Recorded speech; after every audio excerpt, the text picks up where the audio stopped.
be able to hold its form. Okay? So the staff of Amenti is something that's called a blue flame. It represents the frequency patterns of our portion of Terra's morphogenetic field. It is our connection to the divine and to Terra, and each one of the planets here has been entrusted with one of these pieces, one of these flames. They call it a blue flame because if you could see it, which you can at certain times, particularly from the D4 level of perception, it looks like a standing wave pattern, and it's about that high. Very small little thing, but very powerful. It's D5 frequency, fifth dimensional frequencies, in just a wave pattern that slowly moves back and forth.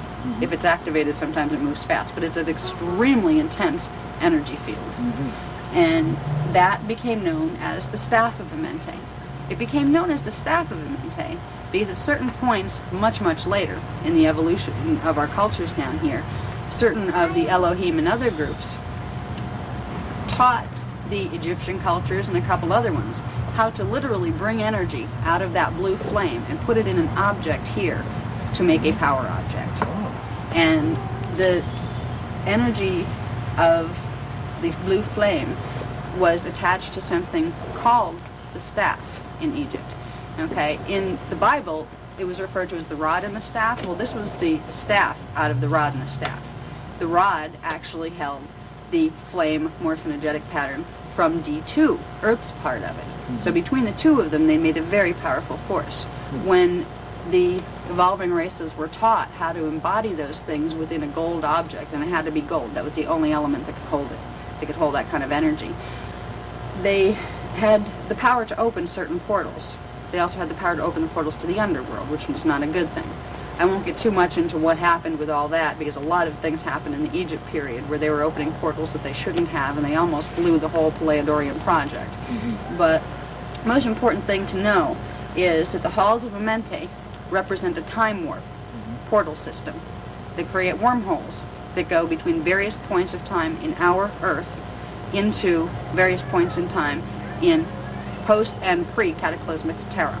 And it's through those, they are the ascension chambers. That is how souls, whether they live in a body that can live forever here, if they ever want to get out of here, they have to pass through these because we are part of the morphogenetic field of the planet.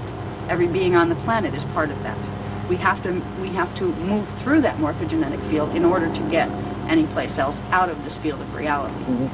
And then it's important to know that the staff of Amenti was a very, very sacred object that was a blue flame of great, great power. And it held knowledge, not just power. Because energy is conscious. And that means it has consciousness like we do. It has the ability not to think in terms like we do. It has the ability to know, to cognate. So when you move, there are ways you can move your own mental energy field into this blue flame once you know it exists and know what it is. You can draw energy from it, but you can draw information from it as well, because it's full of information. Our whole species' history is contained in there, as well as Terra's history. All right? So these two objects are important because of the current events that are taking place now on the planet. I may skip over some of this. I'm just trying to get you a basic idea of what was happening and why it's important. Okay, stage 5 of the rescue mission of, rescuing the souls from Harmonic Universe 1 mission took place between 25 million years ago and about 5.5 million years ago. This was called the first seeding, and it referred to the physical races, the races who had built up enough matter density where when they manifested they would become physical. All right, about 18 million years ago, the 5 cloistered races were seeded on this Earth. Remember, before they were seeded on the parallel Earth to begin downloading the DNA pattern into the morph field? Well, 18 million years ago, they were all seeded here out of the morph field. And again, they were seeded through a process called budding, which is fission replication of energy. Okay. After the 5 cloistered races here, now the cloistered races carried the strands of DNA that corresponded with dimensions 7 through 12. Okay, they were considered the ascension strands. We had a 12-strand DNA package here, and I might as well plug this in now. Plug it in. Okay. Yeah. Each strand of the 12-strand DNA corresponded to one of the dimensional fields. And the human body was originally designed to hold 12-dimensional fields, which means we wouldn't be locked into matter at all. We'd have bodies that wouldn't die. We could move our consciousness and our bodies wherever we wanted to. So there's a correlation between our strands and what's coded in our DNA and the dimensional fields that we're talking about. The DNA is literally composed of minute frequency patterns of each level of those dimensions, and one of each strand corresponded to each one of those 12 dimensions in our imprint. There were 3 dimensions, because remember we have 15 dimensions, 3 that weren't in our genetic code at all, that the body just could not hold. Alright, so just understanding that will help to understand the relationship now between something called the cloistered races and the root races. Okay? When the first seeding took place, it was going to be orchestrated in this way. First, the 5 cloistered races would come. The 5 cloistered races would also later appear with something called a root race. The root race would carry within its base DNA pattern the patternings for one of the strands of DNA. And through moving through that race, that particular race, and later it became incarnation, but it wasn't at first. We just descended. We could live for 1,000 years until we pulled in all the frequency patterns of the dimension that corresponded to the DNA strand that our race was working on.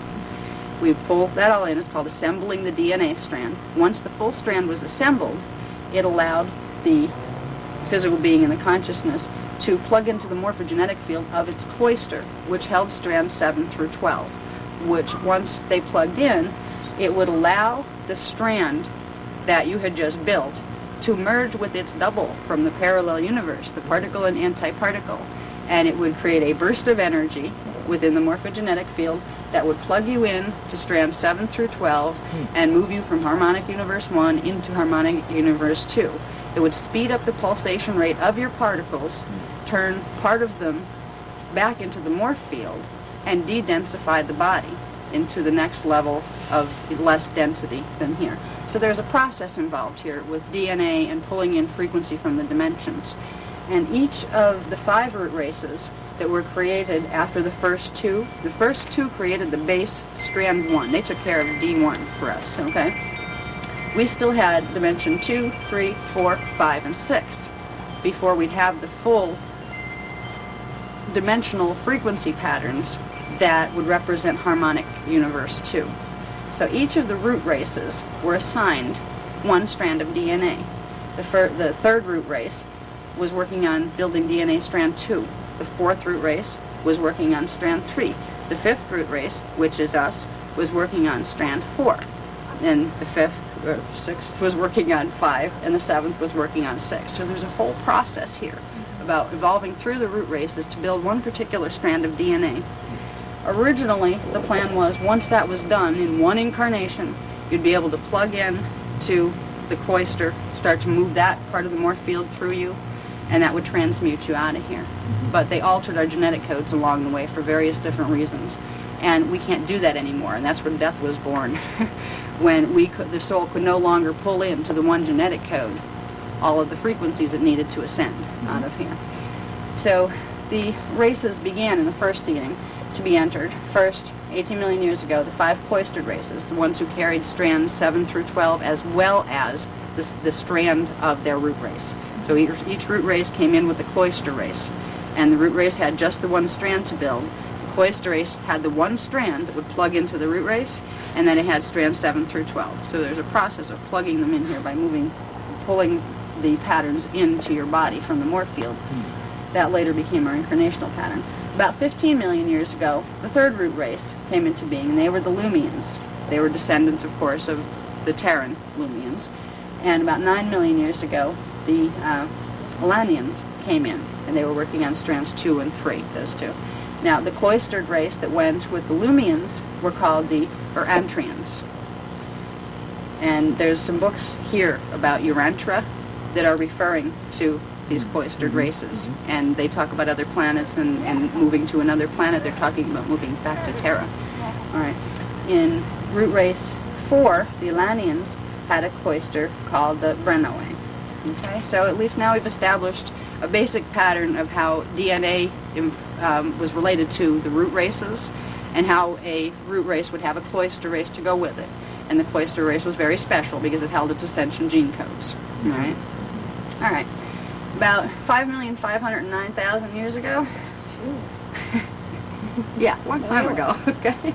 There's something happened called the Electric Wars. Okay. There were some of the Anunnaki, the Syrian ones that were rebelling against the Syrian Council from Harmonic Universe 2, got involved with a group of entities that didn't like the idea of the Tyrannissium experiment. There was a lot of beings that held a grudge against the Tyrannissiums for what they did, for blowing Terra apart like that. Why do we want them back? You know, it's like, they did that once, forget it, leave them gone. You know? Well, the Elohim and the Pleiadorians, of course, were on our side. They wanted the Tyrannissium strain to be able to evolve again. They wanted the pieces of Terra to come back again. So there was a war fought called the Electric Wars that didn't just involve beings perhaps in spaceships. This was bigger than that. These were wars that were fought between the beings of Harmonic 3 and up. They were electric wars. They were called that because they were literally electrical entities that came down and were throwing energy all over the place. They almost blew the planet up doing it. So you're talking like entity wars here. And the entity wars were done over whether or not the Covenant of Pleiador would be allowed to be fulfilled. And fortunately, because some of the very much higher ups got involved, the Earth territory and the Pleiadorian contract was upheld, and the Anunnaki lost. But something happened during this time. You have a lot of big entities coming down into Harmonic 1 and throwing energy all over a planet. It's definitely going to affect the planet. Okay? It created some major problems in the planetary grid that they didn't know of immediately. It took them a while to figure out that the grid had been damaged very badly, and the portal system on Earth had been damaged very badly. They started to notice that the halls of Amente, the portals were not working properly. They were not stable, and they were like throwing you into other time frames and stuff, so something was wrong. What basically had happened were there were rips made in the energetic bodies of the planet that allowed chaotic energies to just, spew all over the place. And the grid speed began to drop, because just like your finger, if you let your finger bleed long enough, all your blood will come out, Well, if you leave a piece of the grid blown apart long enough, all the energy is going to leak out and its vibrational rate is going to drop. That is what happened. And the Earth's speed dropped to the point where it could no longer hold within its core the sphere of Amente. Just like the problem that had happened on Terra, it couldn't hold the morph field anymore or would have imploded. The morph would have pulled it right back in. So they had to take the sphere of Amente out of the Earth core. And they called this the seal of Amente, because what happened when this occurred was the halls of Amente were sealed. And because there is a total connection, energetically speaking, between the morphogenetic field of the planetary core and every piece of DNA that walks around on the planet, because certain things were taken out of the sphere of Amente, certain codes were taken out to be able to remove it, certain things would not manifest in the DNA anymore. So we couldn't plug in the strands as our root races were supposed to. And it started creating this real big genetic problem that resulted in us not being able to stay in one body, pull in all the frequencies and ascend. All of a sudden we could only pull in so many frequencies, and then the body couldn't hold anymore in the genetic code. So this is when reincarnation came into being, where we would have to drop the body and then move into another one that vibrated a little bit higher through the morph field and back in. So because of the damage done during the Electric Wars, this problem was created that became our major problem. And it became a genetic problem because it was done through the morphogenetic field at the center of the planet. And what also happened was when you take a morphogenetic field out of a planetary grid, you're taking part of its memory bank. That's part of its cellular memory. So the beings that would come in to Earth after the sphere had been removed, they'd still have to pass through it. And it was put someplace else. It was put in storage in another system. They would have to pass through it, but once they got here, the veils had come down. They wouldn't remember where they came from. They wouldn't remember their connection to the Earth, to each other, or to anything else except their present moment time. They lost their history. And during the Electric Wars, most of the beings were killed or they were migrated to other planets in this harmonic universe. This is where we got a lot of ET gene codes mixed up with our gene codes, because they literally let us go onto their planets before, because we wouldn't have lived through the Electric Wars. But, okay, let's see where let me reorganize here where I'm going. Okay. So anyway, during this period of time, 5,508,100 years ago, the Seal of Amenti came into being. And the sphere of Amenti was removed, taken out of our planet, and the portions of our gene code that were connected to that sphere, certain portions of them were taken out, which gave us the type of consciousness that we have now. Okay, right after that, they said it was only about 4 years after the sphere of Amenti was taken out, there was a slight pole reversal, not a full one, but a slight one, and it created a very quick freeze. There was an ice age type thing that happened very, very quickly, about 5,504,000 years ago, they said. So the sphere of Amenti was taken out, and like I said, I'm just doing an overview here. If you want the full story, you're going to have to read it in the book, because it's hard to put this much history into a presentation, especially only 3 days after you learned it. Okay. Now, there's something else that occurred, which was called the Seal of Pleiador. At a certain point in time, and I won't get into why it happened, but at a certain point in time, the sphere of Amenti was not only removed from the planet core and kept in D3, it was taken into the 4th dimension and put in a storage area for certain reasons that had to do with other ET tamperings and trying to destroy the sphere. When that happened, the sphere acquired what they call a 4th dimensional seal, which meant beings that didn't have the frequency codes of D4 within their DNA would not be able to go back into their morphogenetic field. They would be stuck within the lower dimensions that they resonated with. And because of the thing that already happened with the seal of Amenti, they couldn't plug in their 4th dimensional codes. So what this resulted in was when a being would die, it would come into an incarnation from the morph field. It could come down, it would come into the incarnation and live its incarnation. The body would start to deteriorate. It would leave. Well, normally it would go back to the morphogenetic field. It couldn't do that. Part of it fragmented into D2 Earth core and became part of the elemental kingdom.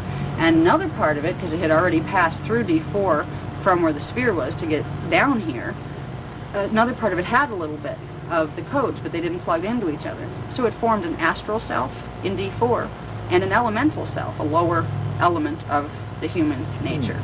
So our souls got trapped in here. We could no longer put ourselves together and get out of here. There became a huge buildup of soul essences within the 4th dimensional astral planes and a huge buildup within the D2 elemental kingdoms. And this was something that was not intended to happen with our species, but it was all because DNA got unplugged, and it got unplugged because things were done to the morphogenetic fields that were in the sphere of Amenti. Okay. So there came a time when we had to be reseeded on the planet. The root races had to be reseeded again after the Electric Wars and everything. They had to, be re-put back here. Re-put back? That's not exactly a word. Okay, the reseeding, the second seeding, began about 3,700,000 years ago to about 848,000 years ago. And they managed to get root races 3 through 5 on the planet at that point. And there was a lot of hope put in for root race 5 because they were responsible for assembling strand 4. They already had the base codes for the 4th dimensional frequencies in their gene codes. If they could assemble all of the D4 gene code, they would be able to release the Seal of Pleiador and at least allow the souls to go back into the morph field. They still couldn't ascend all the way up to Terra because of the Amenti seal, but at least they could make it back into their morph field where they weren't fragmenting into the elemental kingdom and into the astral plane. So a lot of hope was put in the 5th, which is the Aryan root race, and that's what we're a part of. But we weren't a part of the second seeding. Of course, couldn't go that easy, right? Using paperwork here. Okay. after the second seeding, about 1 million years ago, we had some extraterrestrial infiltration by a group called the Dracon. And they came in and they messed with the gene codes again. They created hybrids, and the hybrids were called Dracos, and the Dracos are actually messing with us right now. Again, they're working with the Zeta, and they're messing with us again. The Dracos were half human, half Dracon, and the Dracon looked like dragons, but they were intelligent and they walked upright, and they were from the Orion star system. So they came in and messed up our gene codes again. And there was a lot of hope, again, put in on this fifth root race. If it could evolve its strand, it could release that seal of Pleiador and let everybody return to the morph. But thanks to these guys, we didn't get to do that. They messed the gene code up totally again. The Elohim had to come in and unplug more of the gene codes, because if the beings, the people, the humans, who had the distortions from the Dracon genes, if they were allowed to stay connected to the morph field, they would contaminate the whole morph field, and the whole race would pick up the codes from the Dracon, and they had a very violent streak to their temperament, and they were not compatible with human codes. So the Elohim came in and they literally unplugged a bunch of our DNA strands, leaving only what we needed to survive. So we would have as little effect as possible on the morphogenetic field. And that created a very limited type of consciousness, the kind that we have now, unfortunately. Okay, now the big hope was to get this sphere of Amenti to be able to be plugged back into the Earth core, and to get the digression out of the races enough to where they could be allowed to be plugged back into the sphere. So this was the whole game plan here, and it was a game plan that took millions of years, basically. Okay. About 900,000 years ago, the Earth grid vibrated high enough to where the Elohim could return the sphere. And they decided that they wanted to, so they did. And right after that, they had a lot of resistance, again, from the Anunnaki, and also from a race of hybrids the Anunnaki created here by messing with our women, called the Nephilim. There ended up wars again. They called them the 1,000-year wars because they lasted for about 1,200 years between the Elohim, the Syrian Council, and the Pleiadians and the sympathizers on that side versus the Anunnaki and the Nephilim and several other groups. The 1,000-year wars were also sometimes called the Lucifer Rebellion, which you might see in some of the Pleiadian material. They talk about that. So then, this other problem happened. Okay, they had to again remove the sphere and put it in a safe place because the negative forces were trying to destroy it. They wanted to just destroy the sphere of Amenti. Then nobody down here could evolve, and too bad, we'll use them for our own purposes, and that would be that. That was what the Anunnaki had been trying to do to us all along. All right. So the Elohim and the Syrian Council, along with the Ra Confederacy from the Galactic Core, they moved the sphere into a secret place in the Andromeda Galaxy. And right after they removed it, every time they took the sphere out, major things happened on the planet. Okay, another huge flood came. This is our biblical flood. This is where all that, the stories come from, the Bible flood. There's actually 3 floods kind of squished into one story with the Bible flood, but this was another one, and it occurred because they had to take the sphere of Amenti out of the Earth core. Now, it was put in our galaxy, in the Andromeda, in the Andromeda Galaxy, but in our three-dimensional universe, but it had a D5 seal put on it, which is a certain frequency code that meant energy could not enter it that didn't have a vibrational rate of D5 within its energy field. All right, so it was really off limits to most humans down here and their soul essences, because they couldn't get that kind of vibration with the genetic code they were working with. So they were all, we were in quarantine at that point. It was a genetic quarantine orchestrated through our morphogenetic field, where we couldn't return to our morph field, we couldn't evolve, we were stuck in cycles of birth and death constantly, and there was no way to get out of it. We were trapped here. Okay, that's when something called the Ark of the Covenant came into being. And finally, we get to find out what in the world that was, because we've heard a lot of stories about it. Nobody really knew what its purpose was. They knew it housed power. They knew that power could be used for different things, but nobody knew where that power came from or what it was. Okay. The Ark of the Covenant was not referring to a boat, and it wasn't even referring to a box. It was referring to a portal that was created between the Andromeda Galaxy, where the sphere of Amenti was placed, and certain portions of Earth. Now, it went through the Earth core, but there were also certain portals on the Earth structure that would lead into that where you could access it.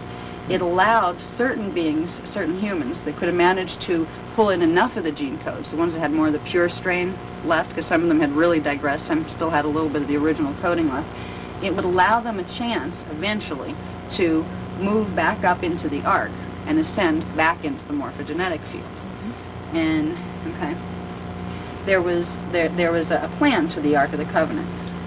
If you can picture the Ark of the Covenant as being like a big wormhole or a tunnel that led between Earth and the Andromeda Galaxy where the sphere was, there was a seal put in the middle of that tunnel that resonated to D5. It would allow energy to come in from the morph field and incarnate, but unless you could resonate to D5 again, you couldn't go past that seal. You're stuck down here. Yeah. So there was a plan. It would take some time to orchestrate, but the plan was, once the Earth grid had started to vibrate high enough, by enough of the souls being brought down from the morph field and stuck here, I mean, eventually you're taking energy from one place, you're moving it to another place. This place is going to have less energy, and this place is going to have more. So the more energy you add here, the higher the grid was going to vibrate. Eventually, at a certain point, the grid here would vibrate high enough to hit that D5 security seal. And when it happened, when the grid speed hit that level, it would send a spark of blue light up into the seal, up through the passage, the Ark of the Covenant, and it would hit the seal and it would open it. And when that happened, I want to get this process right here so I don't goof up. All right. After the Earth sent its spark up into the Ark and opened it, then another spark of energy would be sent back down to the Earth, which would begin to download the morphogenetic field into the planetary core. So it would put the sphere back. Then after the sphere was added back into the planetary core, that would again raise the frequency of the planetary core. It would send another spark back up through the Ark of the Covenant, and it would spark it the second time. And on the second spark, the blue flame would be entered back into the planetary core in the sphere of Amenti, and the sphere of Amenti would open and the halls of Amenti would open, which means the portals between here and Terra would open. Okay. It would mean that beings here, not all of them, but some of them, at certain points in the time cycles that it's involved in, would literally have the ability, if they could transmute their genetic code, to walk through these portals and end up on planet Terra. They wouldn't be stuck here anymore.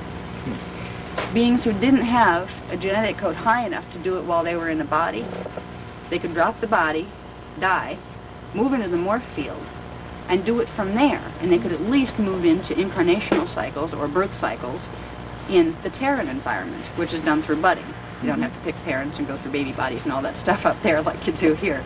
Okay, so it was a very exciting thing, the hoping for the Ark to get sparked and the energy fields to open between them. First, the morphogenetic sphere of Amenti would be put back in, and then send the spark back up, and the next would be the blue flame, and the portals would open. This is why it's important. It doesn't matter what faith you're a part of, it doesn't matter what your spirituality is, even if you absolutely have none. You wouldn't be here in a human body if you didn't have a morphogenetic field, okay? It's a form-holding energy field. The morph fields are the key to understanding what our evolution is about. We need to pass through them in order to expand them and go beyond them, or we just become finite creatures. What it means to have the Ark sparked and to have the sphere of Amenti brought back to us and then activated with the staff of Amenti, the blue flame, it gives us the chance to transmute our body cells into light and to teleport onto Terra. And those of us who can't do that will have the conscious choice whether they'll stay in their body or not and stay in this time continuum, or if they don't want to stay in this time continuum, they can make the conscious choice of dropping their bodies. And I'm not talking about killing your body. You don't have to kill it. You just decide and you communicate with your soul level identity and say, I'm ready to go. I would like to leave. Just let me know when. You leave it up to your soul. You don't take that into your own hands. But when it's time for your body to be left here, your consciousness can go through those portals and you can remanifest in a new body form. on Terra. Terra is the heaven that we have heard about in so many of our legends. It's the second world, the higher world. And it's not the last step in the passage home to our source or to Creator. There's several other harmonic universes you have to go through first to get there. But it's the next stop for us. I've had experiences that in the beginning I didn't know what they were. I would be taken by the guardians physically into these light fields. I'd feel myself go poof, and I knew I was turned into light. I could feel it. And then I'd be remanifest on the other side, walking around on what looked like some other planet. And they would never tell me where I was. It was like, where am I? Is this Saturn? I don't know where I am. And they finally explained to me that certain of the passages were beginning to open because the sphere of Amenti had been put back here in 1989. It hadn't been activated yet. The first spark had happened, and the Ark of the Covenant opened. It downloaded the sphere, but the grid hasn't adjusted enough yet, or hadn't, to send that second spark back up to where the flame could come back down. That's what's happening now. The second spark on the 26th of June. I believe they said at 3:46 p.m. They even gave the exact time. The spark was sent up, and the second seal on the Ark of the Covenant was opened. And the morphogenetic field of Terra is beginning to enter back into Earth's core. When that process is completed, the portals will be available to those who can pass through them. And that's what we're being trained now, is to understand the ascension process. And it's not some lofty spiritual term. It's a very scientific, energetic process that we're involved in here. It just so happens to save our souls while we're at it. So it's very significant. Yeah. What has happened on June 26th? We have been waiting for not only 800,000 years for this to happen since the covenant was set up. We've been waiting for about 5.5 million years. We've been waiting for the chance to be able to ascend into harmonic universe 2. Some of us haven't been waiting here in physical bodies. They've been stuck in the astral plane waiting. Some of them have been stuck in the elemental kingdom in D2 waiting. It has been a very long wait. I wish I could convey the excitement that I feel about knowing this. I mean, this may sound very strange to a lot of you, and it's a little difficult for me to try to explain it to you because there's so much technical stuff that I have to keep going back to the notes, and I'm still trying to learn what the energy dynamics are here to where you can understand that this is a science that's taking place here, or something that's not just lofty and makes no sense. It makes perfect sense. Mm-hmm. It's what we're a part of. We have an opportunity before us that is awesome. And that's why so much help has been coming through guardian groups, through all sorts of spiritual groups. They're all trying to prepare the people of this planet for what's happening. But very few groups have been given the information of exactly what is happening. For some reason, this group has been chosen for that. And we are to release the information, which is going to be done in the Voyager's book. But this is like celebration time on the soul levels. I hope... I hope I'm able to convey how important this is. Does anybody get it? Do you feel it? Because I'm at a loss for words at this point to try to explain it. So I'm just kind of like pushing energy at you so you can just get the feel of it. This is an ancient thing we've been waiting for, and we've incarnated over and over and over here in these cycles because we had no other choice. Finally, we have that choice. So.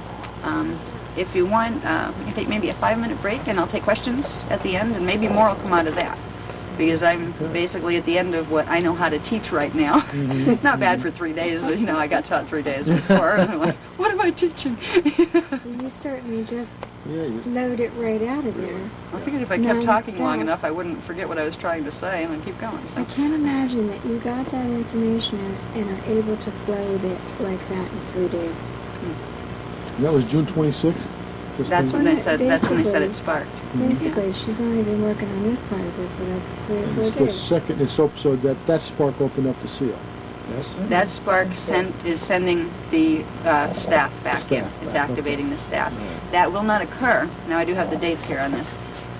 Okay, it takes a bit of time once that seal is sparked for the second time for the blue flame to get put back in. It actually has to get put back in. It needs an escort There's going to be a soul on the planet that moves into the Andromeda galaxy through its astral body, pulls the flame into its astral body, and then moves down through the Ark of the Covenant and puts it back in the sphere of Amenti. There are certain souls who are trained in this. They're called Keepers of the Flame. And they incarnate at different periods of time when things like this are going to have to be done. And so there are souls involved in this process that are going to be doing it. All right, what we can basically expect here, they said between December of 2010 and October of 2011, the flame will be returned to the sphere of Amenti in the center of the Earth's core, which means that's when the portals will start to open between here and Terra. So if any of us are interested in pursuing the path of ascension and getting the heck out of here, we have until these times to learn what that means and learn what we need to do with our cellular codes in our bodies in order to be able to pass through those portals. Or at least know that even if we can't get our bodies to go, we can take our consciousness once we die. So, I'm not preaching, let's die and go through the portals. No. Death is something you let your soul deal with. When it's time, you'll go. At certain levels of awareness, you become your soul, and you can say, okay, we're done, and just shut it down. You don't need to kill it, you just shut it off. But until you get that good, it's not your choice, So I'm not another Heaven's Gate. Basically, we're not saying anything like that. So we have these dates to look forward to. There's going to be a lot more information given on what this means, because once the seal on the halls of Amenti are opened in our Earth core, there's going to be a huge influx of energy through our grid structure. It's going to be very, very important that we get our grid structure right now to vibrate as high and as fast as we can, because if that energy starts to push through and the grid is not vibrating really fast, it's not at the point, there's not so much difference in vibration where it would implode, but it could cause severe shifting of earth plates and tectonic plates, and it could cause a real mess as far as earth changes goes. We have a lot to say in how this will go.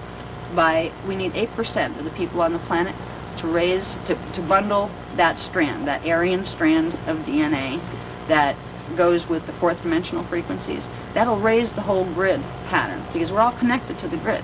What our energy is doing as a single body is directly connected to the energetic grid of the Earth. So each one of us directly affects how fast the grid speed will move.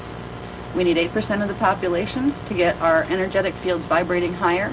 It'll boost the Earths up enough, so hopefully we can avoid a lot of what could be a real mess climatic change-wise and earth changes-wise. So we're not innocent victims here if we happen to start seeing earthquakes and, things we really don't want to deal with. First, we need to know, if we do see these things, we need to know why, so we don't feel like something's being inflicted on us and there's no purpose. We need to know that the Earth is trying to adjust to the portals being opened, and that no matter how bad it might get out here on the planet, it is worth it, because it gives us the chance to ascend. All right? Hopefully it won't be too bad. The Guardians won't tell me yet. I think they're trying to spare me. I just get the feeling. Plus they know I talk. Whenever they give me stuff, it goes right out and they give it to you. So they basically don't tell me anything they don't want everybody else to know about. So we have a lot of preparation to do, those of us who are willing to take this seriously. And that's what we would like to focus our groups on from now on. I'm not going to go into a let's prove this stuff is real type group. I'll leave that for other people. We're going to publish the stuff. Let other people deal with it. They'll have a good time with it. There's a lot of groups that will really bite into it scientifically and start to try to find meaning in that. And I've seen that already. Because Keylontic science is the science of understanding the particles that create these energy patterns. It's the science of understanding morphogenetic fields. Morphogenetic fields. So when we learn Keylonta, we are learning to directly affect those energy systems. The scientist people are already getting interested in the science of Keylonta because they see that it makes sense in terms of physics. What they don't know yet is the next step in understanding Keylonta is understanding what's happening to our Earth core and what that means to each one of us. So this is about all I can give tonight. And like I said, if you want to do questions and answers in a little bit, okay, but I could use a break. My voice is going. Okay. So, excellent.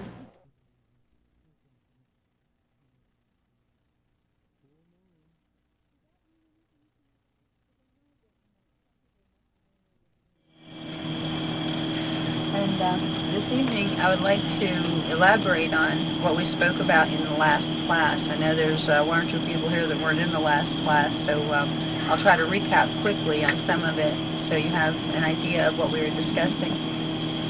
The subject of tonight's information is going to be morphogenic waves. This was a new concept for me. I'd never heard of it before until about 3 days ago when they started explaining to me about the processes that particles go through at certain points in a time cycle, as far as the Earth's time cycle in its evolutionary course. There's a couple things we need to understand first before we get into morphogenetic waves. The first thing is a morphogenetic field. Now, the word morphogenetic basically refers to simply the form-holding structure that sets and holds the design or the imprint for what's going to manifest in matter. Everything has a morphogenetic field, and within that field is contained the basic structure for its biological form, its consciousness, the way the molecules are going to assemble themselves. Within the human morphogenetic field is contained the imprint for our DNA, and our DNA manifests through the morphogenetic field. So a morphogenetic field is basically just a form-holding energy structure that gives matter particles something to fill out. It gives structure to matter. And if we understand that, we can get a little bit of an idea right off the top about what a morphogenetic wave might be. There are periods of time when energy is released from the Earth, and particles and antiparticles fuse and come together, and when that fusion occurs, both particles and antiparticles literally disappear, and they go back and return to the morphogenetic field. So when I'm speaking about morphogenetic waves, this is what I'm talking about. Before we get any more into the waves, I'm going to go down through some of the things I have listed here. In the last class, we discussed something called the sphere of Amenti. Now, the sphere of Amenti represents the morphogenetic field for our species. It was created about 550 million years ago and put here in order to hold the evolutionary blueprint for our race. It holds the structure of our DNA, the smaller structures of the different races that will evolve through the species. And it is also the energy field that souls have to move through in order to incarnate onto Earth. And when they die, they need to move back through that morphogenetic field, sphere of Amenti, in order to leave the system that we're in, the Earth system. So the sphere of Amenti is a very important thing to our species. It's been a secret for thousands and thousands of years. Very few people on the planet ever knew about the sphere of Amenti. It is literally a sphere of energy, and within that sphere is the connection between each one of us, the planet, and where we came from before we were here. So the sphere of Amenti was created. We were created before the sphere of Amenti was created. We were created as part of a larger morphogenetic field that was part of a planet called Terra, which is in Harmonic Universe 2. There was a cataclysm there that ended up with part of Terra's energetic grid being blown apart and ending up in Harmonic Universe 1, which is where we are right now. The souls that were part of that grid that blew up and ended up down here are the souls that are ending up incarnating on Earth. They would not have had an imprint to incarnate through. They would have been distributed through the unified field of the dimensions of 1, 2, and 3 with no form of sentient consciousness because they lost their evolutionary blueprint when that cataclysm occurred. There were several groups of guardian races from Harmonic Universe 2 that created the sphere of Amenti to put back together the morphogenetic field, the imprint and blueprint for what the race was supposed to be. So these souls, these people who ended up having their souls fragmented down here would once again have the form-holding imprint for them to evolve through.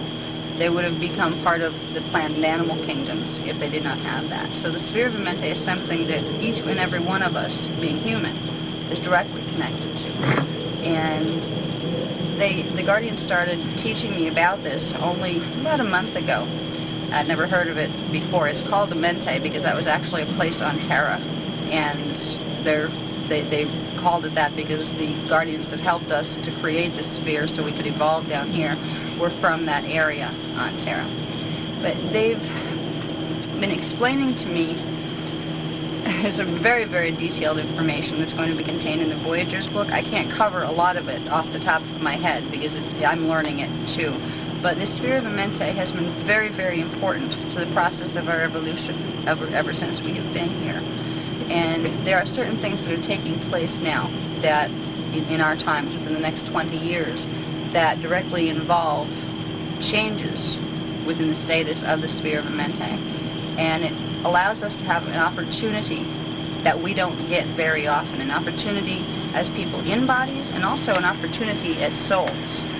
So by the end of tonight's discussion, I hope to convey the understanding of the science of something called ascension. People in our society, especially people of scientific persuasion, tend to look at ascension as some lofty spiritual concept that, man has invented in order to entertain himself because he doesn't want to face his limited existence. Ascension is not that. Ascension is a science. It's the science of multidimensional physics, and it's the science of how consciousness and biology evolves from the lower dimensions into the higher dimensions. The sphere of the Mente is a very important part of humanity's process of evolution, because it is through that morphogenetic imprint that we have to move in order to get out of the dimensions of 1, 2, and 3 that we are stuck in right now. So we're going to discuss a little bit about the process of ascension, and at the end I would like to get into DNA, because it all comes down to our DNA imprint that we carry around in our bodies right now. Whether or not we have the ability to ascend now or in another 26,000 years is going to be determined by what's contained in our DNA within the next 20 years. And that's a pretty profound concept. When you think about it, most people think about DNA and they think, yeah, I know it's in there someplace, and it directs the cells. Whoopee. It's a lot more than that. It does do that, but there are ways that we can consciously interact with our DNA strands in order to add things to them that we need in order to ascend. So, to give me a little bit of an idea of what the sphere of the Mente is, it is a morphogenetic field, the one for our race. The next morphogenetic field I'd like to discuss is the one called Earth Core. It's in the frequency bands of the second dimension. It holds the form and the pattern for the manifest particles of Earth. And it's also been referred to as the cave of creation, because when a soul, be it human or another type of life form, wants to incarnate here, it has to move from its own morphogenetic field down into the Earth's morphogenetic field before it can birth into a body here. So the science of ascension and the science of how we get here, where we came from, all comes back to one thing, and that's a morphogenetic field. So there is one in the Earth core. There is one that governs the pattern of our races and our races' evolution. And there are interactions that take place between them at certain points in time cycles that are very important. And we are coming up on one of those important points in the time cycle very, very soon. On to the second.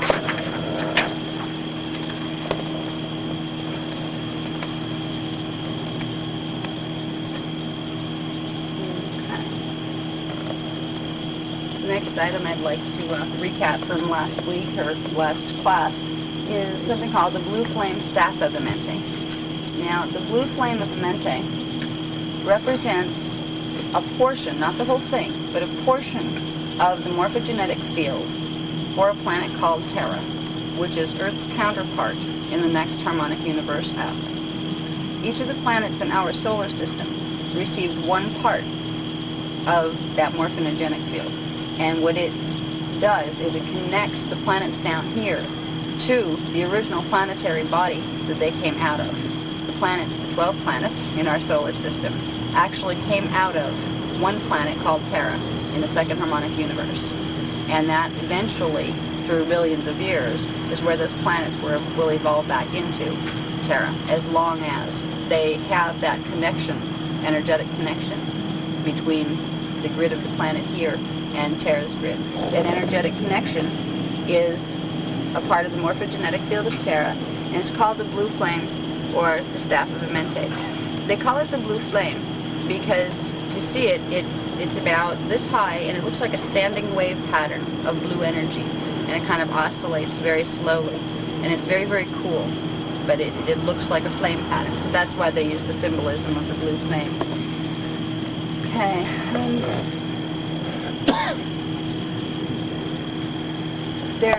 There's a relationship between the ascension process, between the sphere of Amenti, which is our morphogenetic field, and between the blue flame. In order for the energetic connection to be made between the sphere of Amenti and Terra, the blue flame has to be, its frequencies have to be opened in conjunction with the opening of our race morphogenetic field in order for the process of ascension to take place. Ascension is a very complex process in certain ways. It demands a knowledge of multidimensional frequency bands. It demands a knowledge of bass tones and overtones and how they combine to form resonant tones, and that's very, very complex stuff that we're basically saving for books because I don't think I could talk about it off the top of my head. But ascension is not just a personal thing. When we think about, okay, where are we going to evolve? After we leave our bodies, let's just say, what if we happen to still be alive? A lot of people don't realize that you are, but you most definitely are. As a person, an individual, you will still have to make choices after you leave the physical body. You will find that you are confronted with the reality of ascension or not once you cross over. There's an advantage to ascension because ascension means going up to the next harmonic level up. That universe is something that's been described in our biblical stories as heaven, because compared to what it's like here, especially now, it is a place of beauty, and it is a place of immortal bodies, which is something we were designed to have and was taken away from us by genetic manipulations that were done. So ascension is something that you can ignore when you're here, but you're better off not ignoring it, because as soon as you cross over in the death transition, you will be faced with what you did. Did you ignore it or didn't you? Because if, once you realize you're awake and aware on the other side and you have someplace you have to go next, there are options to go to nice places and there are options to come back here where you have to do some more hard work. If you make choices to ignore the concept of ascension while you're here, there's a lot of work that can be done while you're in your body to prepare yourself for what you're going to experience when you do cross over. And what's really exciting about the science of ascension is that it's not just about what happens when your body dies. Because some of us who are able to build the gene codes to the full extent, you need to have 5 strands of DNA in order to be able to transmute the body, teleport it directly up to Terra, and turn it into an immortal body, which will make changes in the cellular structure that will perfect it, where your thought will direct what your body manifests. We will overcome disease. We will overcome death if we choose. It is an option that we have. And when this was explained to me, that was pretty awesome to me, to realize, oh gee, this isn't, don't talk to me about things that are going to happen after I die. I don't really care. I'll deal with it when I get there. But then they explained to me, it's not just about when you die. It's about what you can do with your reality right now. We're being offered an opportunity in the way the time cycles are right now to be able to immortalize our bodies. And if we are unable to do that, we can at least make a whole lot of progress in where our consciousness is going to end up once we do drop our bodies in death. And I assure every one of you and anybody who listens to this tape, you are going to wake up on the other side. And you are going to have to make choices, and you're going to have to see what choices you could have made better from here. Nobody's going to judge you but yourself. But where your consciousness vibrates. Everything is frequency. Everything is particles of energy that move at certain speeds. When you cross over, your consciousness will take with it the imprint that your DNA had here. If you only had 3 strands built here, you will switch over with the frequencies of 3 dimensions within your consciousness, which means you will have to reincarnate in the first harmonic universe cycles. You will not have the option of going to the higher realms until you build the frequency within your own personal morphogenetic imprint. So the process of ascension and learning about the sphere of Amente and learning about the dynamics involved is a way of planning your journey. Now, a lot of us would be very careful if we were going to, go to a foreign country or something. We'd make plans. We'd be sure what hotel we were staying at. We'd have everything, just the way we needed it. We wouldn't just pick up and go and not even pack a bag. We're all in a process here. So many of us here have forgotten that we came from someplace and we're going someplace after we leave the physical bodies. We make no preparation for this journey. We don't think about anything except what takes place on planet Earth. And that's a shame, because reality is much, much larger. So in getting involved with the ascension process, I hope I can inspire people to want to do that, because it's more than just spirituality. It will give you that. It will give you expansion of consciousness, but it will also give you the power to transmute your biology. And if you have limitations physically, if you have sicknesses, and you start to learn the process of DNA building and learning how to pull in your higher levels of consciousness, you will learn how to fix those diseases. If you have things in your life that you don't like the way they're going, if you learn to access those higher levels of consciousness, you will be able to fix them. And if not fix them, at least understand why you're creating them in the first place. So that's my speech for trying to get people interested in the process of ascension. And it seems the Guardian Alliance is trying very hard in the way they present their information to get the scientific community to wake up and say, listen, this is something important. This is something that's not just a bunch of spiritual people getting together with some ideas. This is a literal scientific process about how particles behave. And it just so happens to also be the process by which your consciousness evolves. So a lot of the stuff they're giving us is very, very technical. I'm going to try to simplify it for the discussion, because I would probably have to read it in order to convey the level of technicality involved. Okay? Now, when I'm talking about time cycles, there's a set order or structure to the cycles of time. Time is not a random happenstance thing that just happens to occur. It is not a linear progression. It is a cyclic progression through unified fields of dimensionalized energy. Now, within one harmonic universe, which is a composite of 3 dimensions. Right now we're in harmonic universe 1. It's made of dimensions 1, 2, and 3. Dimensions are composed of frequency bands of frequency. And there's 12 primary frequency bands, 12 frequency bands in each of the dimensions, or there's sub-frequency bands actually. There's different delineations there. But you need to understand, in order to understand the significance of the time cycles, you need to have some idea that dimensions are not just a vague hypothetical thought about something. They're literal. They are literal stacking of patterns of frequency that create certain perceptual distortion as consciousness moves through it. And one of those perceptual distortions is the illusion of matter, of physical matter. So when we are dealing with a time cycle that Earth is in right now, we're dealing with the harmonic universe 1 time cycle.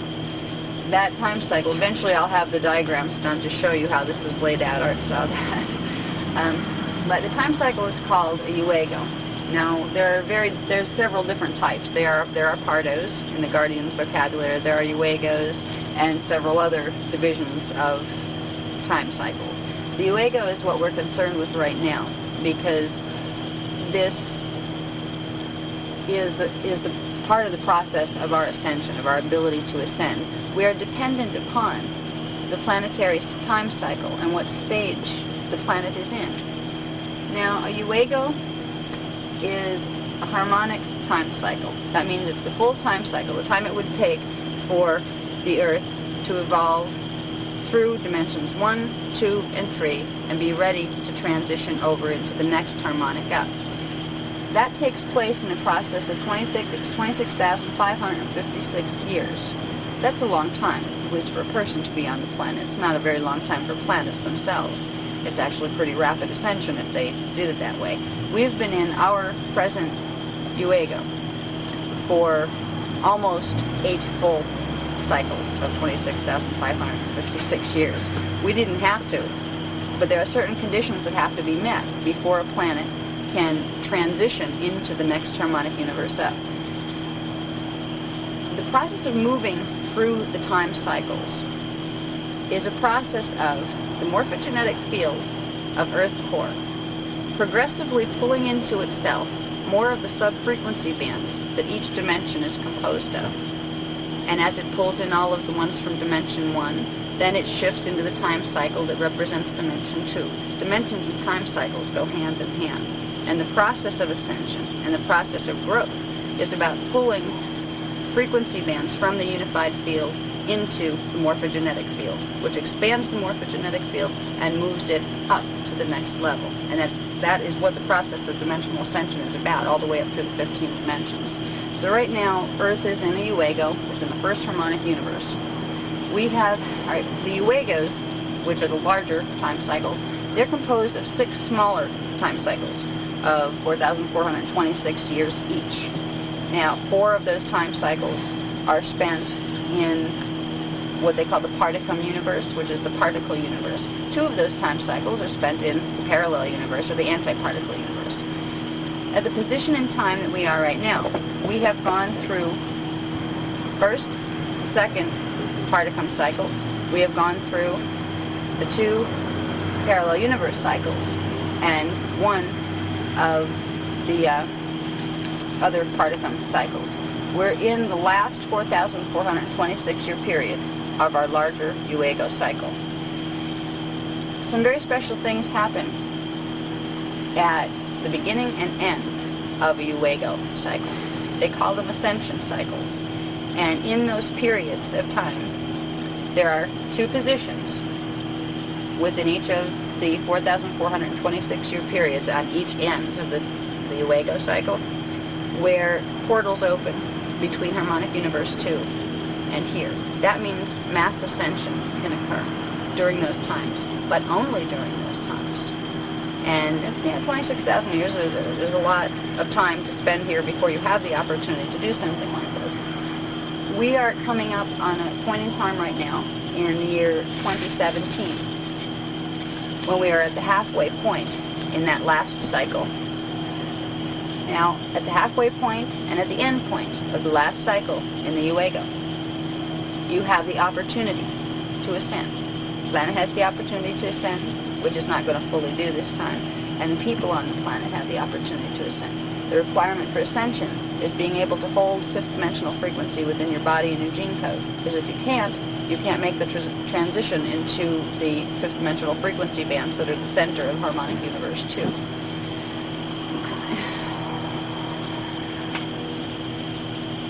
I'm not going to read it directly. You can, if you want to read out there, you can. I'm just going to try to, I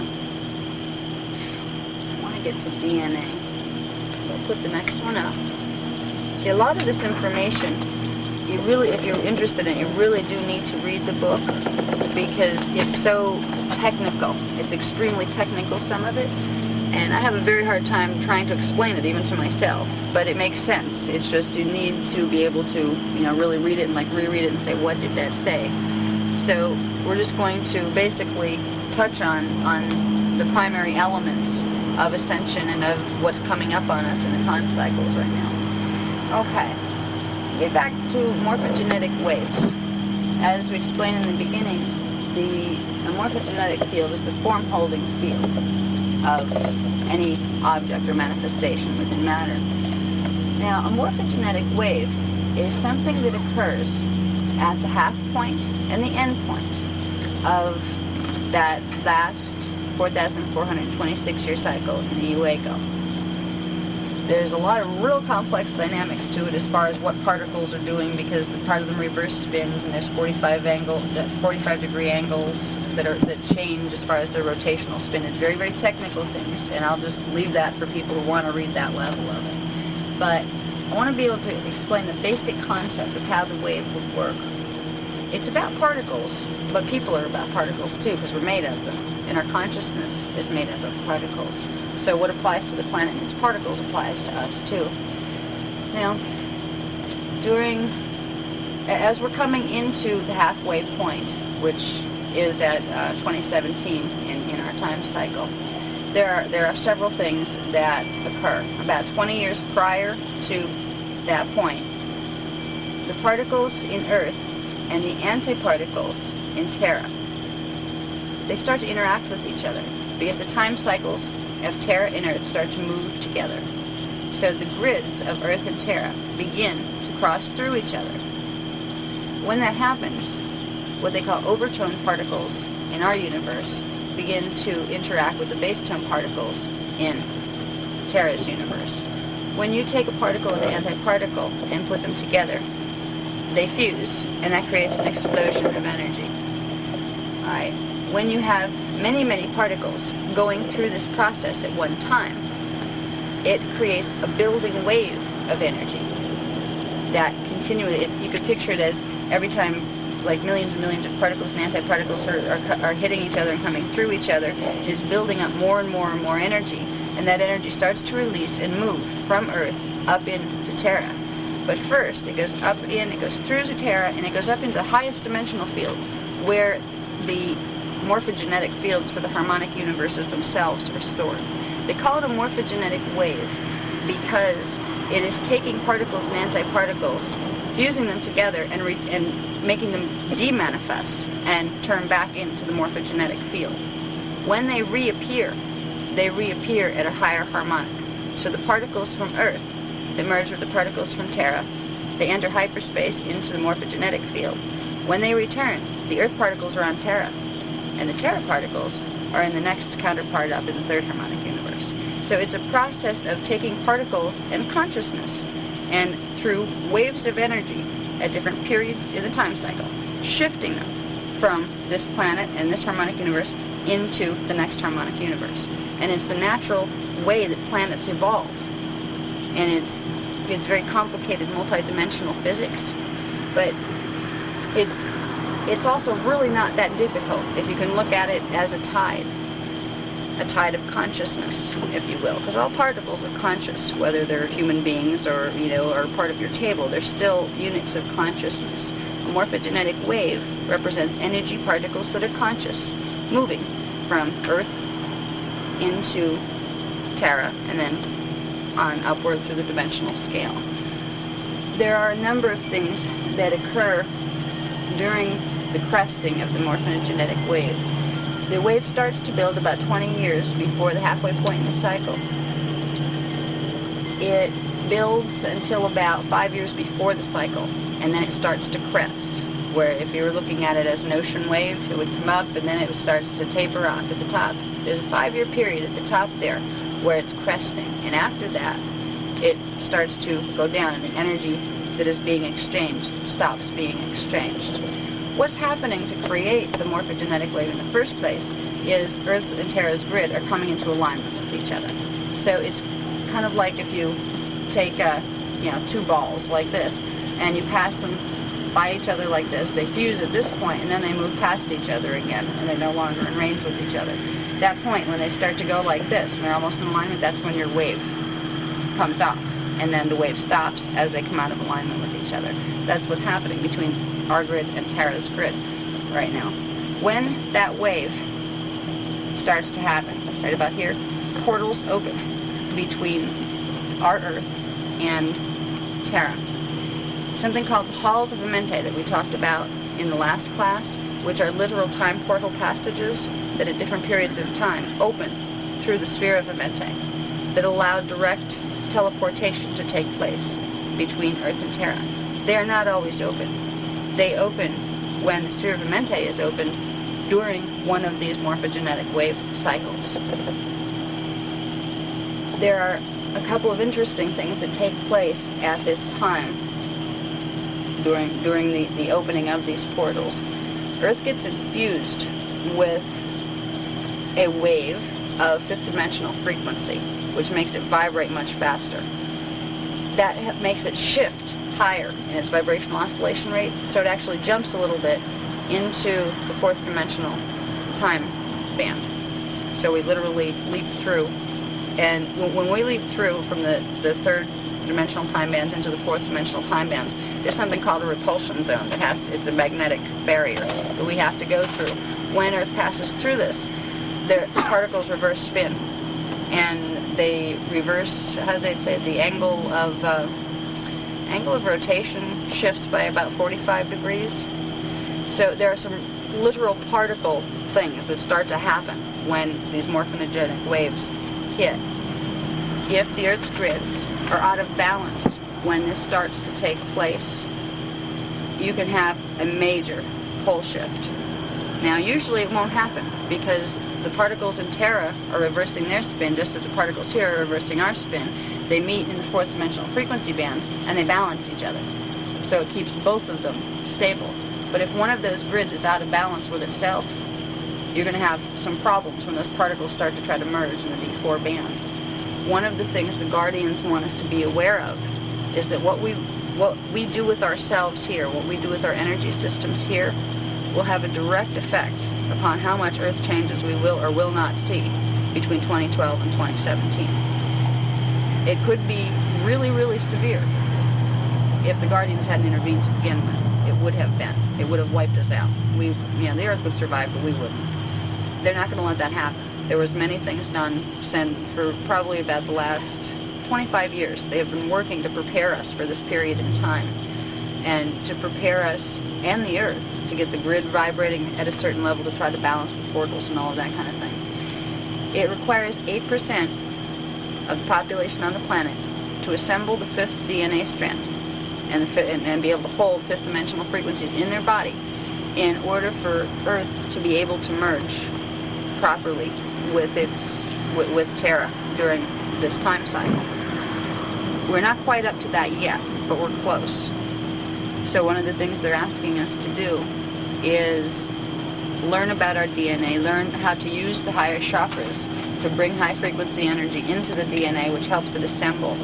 Because the higher you can get your DNA and your body and your consciousness vibrating, you're plugged right into the Earth grid. It will make the Earth grid vibrate faster. There's strength in numbers. The more of us that can do this, the faster the Earth grid will vibrate. So it's one of the things they're asking us to do. If the majority of humans totally ignore this grand opportunity we're being presented with, there are two worst case scenarios. One is we do start to enter the morphogenetic wave period, and the grids are so far out of balance that it starts to make seals on the Earth's vortexes loosen, which will cause volcanic activity, and it will cause plate shifting. And it could be on a massive level. If it's really out of balance, it could create up to a 45-degree shift of the angle of the Earth spinning on its axis, which we're history if that happens. It doesn't look like that's going to happen. It's not that bad yet. But they want us to be aware of how bad it could be. They want us to be aware that they're not joking. They're not saying, oh, gee, come be spiritual because it's fun. They're saying, hello, you're in trouble if you don't pay attention. And how many of us is it going to take to get you to pay attention? So one of the neat things that happens if things go right is that during the 5-year period when the wave is cresting, the fifth strand of DNA will manifest spontaneously within the bioenergetic field of every person on the planet. Now right now, we have people with all sorts of different gene codes on the planet. Some have the fourth DNA strand assembled, some only have 2. Now, when you look and you say, hey, I have 2 DNA strands, we see that under a microscope. The other 2 are in your double. Most of us have 4 strands here. And the strands are not that easily divided up. We're okay, once I have my 12-strand package, I'm going to see 12 little strands or 6 double helixes. They're all encoded through each other. But basically, the human being was designed to have 12 strands of DNA. And when we do have that fully activated, we are immortal. And we live in harmonic universe too. And we're composed of less dense particles. So when down here, what we are really trying to do, and unknowingly, for millions of years down here, we've been evolving, not knowing what that meant. What does it mean to evolve? We're here. We're here, we try to survive. That's about it. That's all, as far as we've got in understanding what evolution is about. What evolution is really about is, just like with a planet evolves by pulling frequency into its morphogenetic field from the unified field of the dimensions that it's in. That's exactly how we evolve too. That's how DNA strands evolve. We can use the higher chakras to repair damage that was done to our genetic code in order to get it functioning properly again. Because at several times within the last million years, our species has been altered several times. It's had certain codes, base tones or overtones, unplugged within certain DNA strands, which literally stopped the evolutionary process, so we could not ascend. We have to fix that. And the Guardians are giving us enough information where we can start to understand how to do that. They're planning to give us exercises on how to use the higher chakras, Keylontic exercises, to start repairing the DNA strands so we can take control of our own ascension process. Because even if 20 people, only 20, were able to make it through the portals whole, where they didn't have to die to do it, they could walk through, that is such a victory for this race. Because this race forgot eons ago that this was even possible. So we're hoping that a lot more people get to go through the portals. All right. If they don't, there's going to be one thing you probably will see if the plan is going the way it's supposed to. If the natural morphogenetic wave is happening as it's supposed to, you will see certain areas having certain earth changes and large groups of people being killed. It will appear to be tragic from out here. These are arranged. The souls involved knew they couldn't assemble their DNA fast enough. They wanted to get out of here and catch that morphogenetic wave before the portals closed, because they can ascend from D4 while the portals are open. And you go to D4 after you leave the physical body in D3. So if in the next 20 years we start to see more and more groups of people dying, don't let it scare you. Don't let it frighten you. Know there's a higher purpose to it. And know those people want to get free. And this was their chance. So there are things that you may see out here that will make no sense unless you understand some of the things that are happening behind the scenes. Okay, let's see what else I can cover with this. Oh, one of the questions I asked the Guardians was like, okay, tell me what am I going to physically see here when all this, stuff starts to happen? Are we being metaphorical? Our consciousness is going to move through portals? Or there's like literally going to be holes opening up in the air that we get to step through? Or what? I asked them what it would appear like in the illusion of matter. And they told me two things. For the people who will be able to manifest the DNA strands to do this, they'll experience directly, physically, one of two things. They will either experience a literal vortex of energy, them being guided to a literal vortex of energy that's swirling, kind of like you see on the sci-fi movies. They do a pretty good job of mimicking those, except you don't see them with the three eyes, you see them with your inner vision.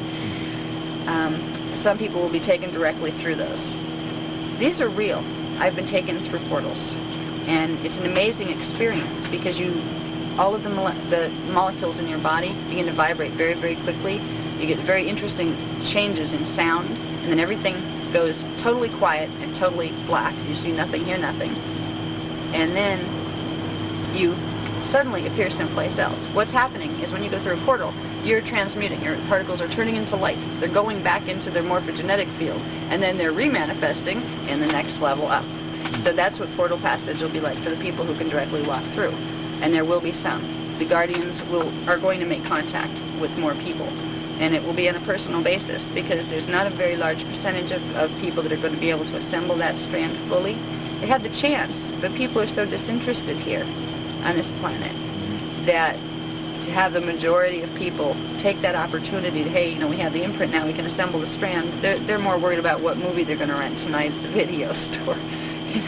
But the people who are serious about it and who want to do this and who are willing to learn to communicate with their own soul essence and with their higher self, they'll be guided on how to do it. And when the time comes, they'll be guided to the locations where the portals are, and they will be helped through them. There are some people that will, and this was an interesting part that I had no clue about, actually.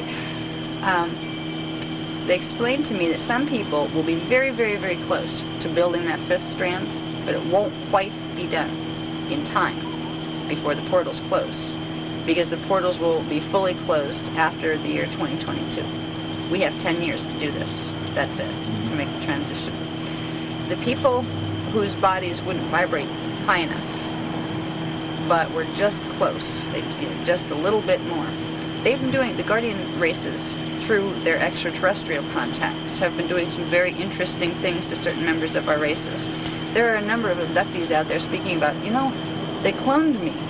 Why did they do this? I've never had that experience. I've never been cloned. My gene code doesn't need to be cloned in order to make this transition in time. But a lot of people wouldn't make the transition in time within that 10-year period.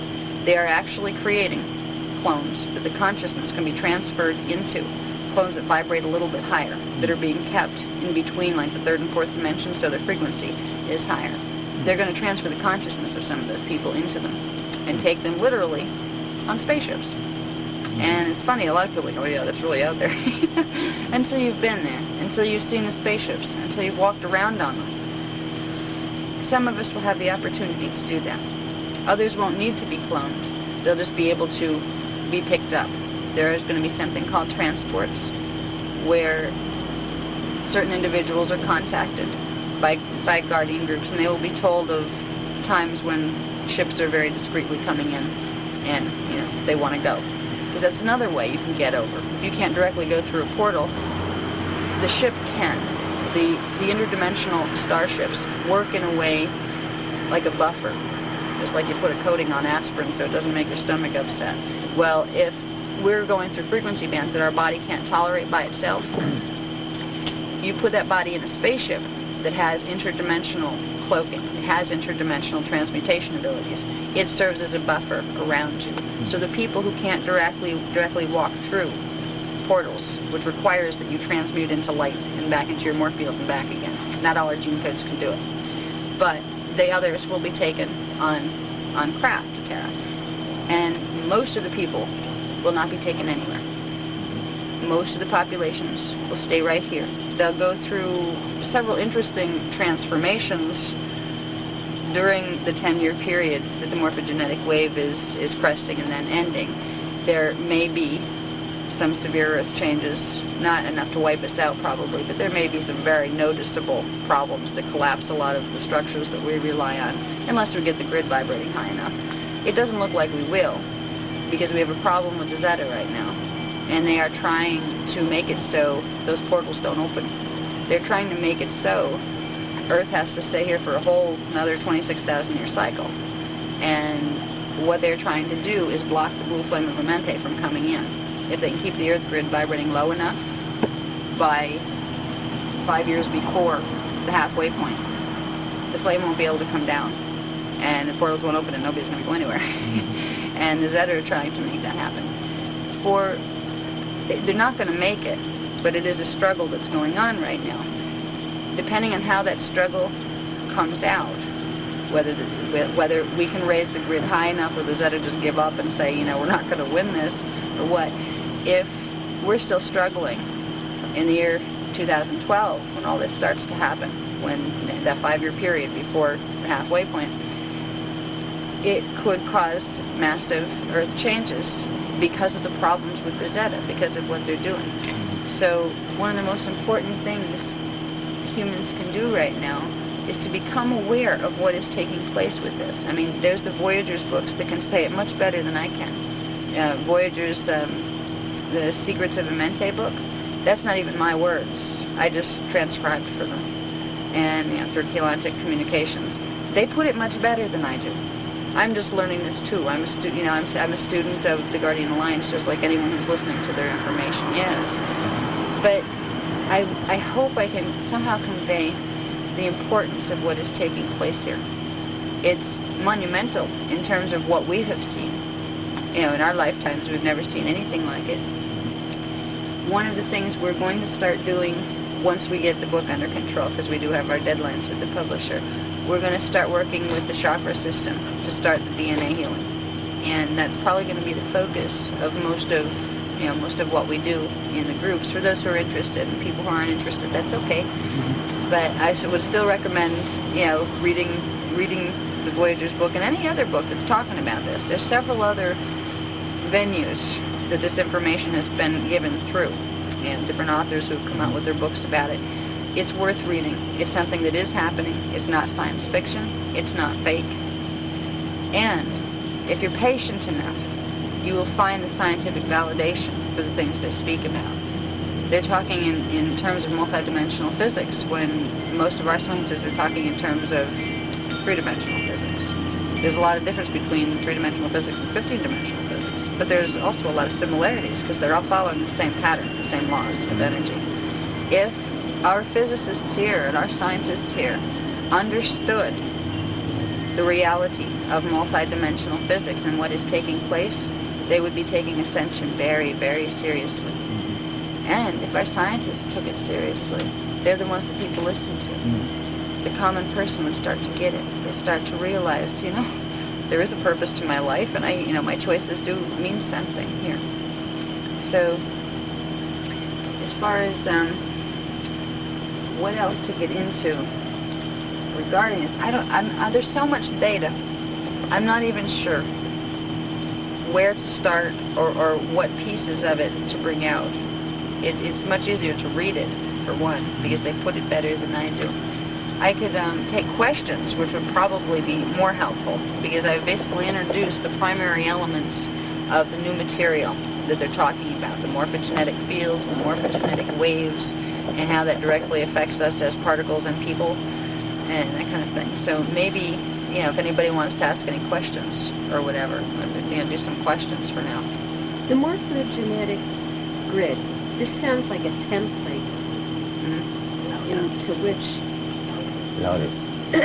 The morphogenetic grid to me sounds like a template into which all life is designed and then manifests in reality somehow. I don't know if that's how you're trying to convey it or that's what I'm getting. That's pretty good. That's pretty close. When I think of grid, I think of the Partakai grids, which are a level of manifestation between the morphogenetic field, which would be here before the Partakai grids, and then the matter here. There are certain stages that particles and consciousness go through from going into this field of energy. It's a field of energy that holds the sound patterns that will build who you are or what you are in the structure of your body and the whole bit. It is a template, and it works like a template. But before it becomes a grid, you could say it's made of energy substance that has no direct form, but it's conscious substance. It's made of Partakai units. And the morphogenetic fields are usually, if you were to hold one in your hands, it would be a spherical conglomeration of energy, unless it's distorted. Some of them are distorted. But they basically manifest in the form of a sphere of energy, a self-contained sphere of energy.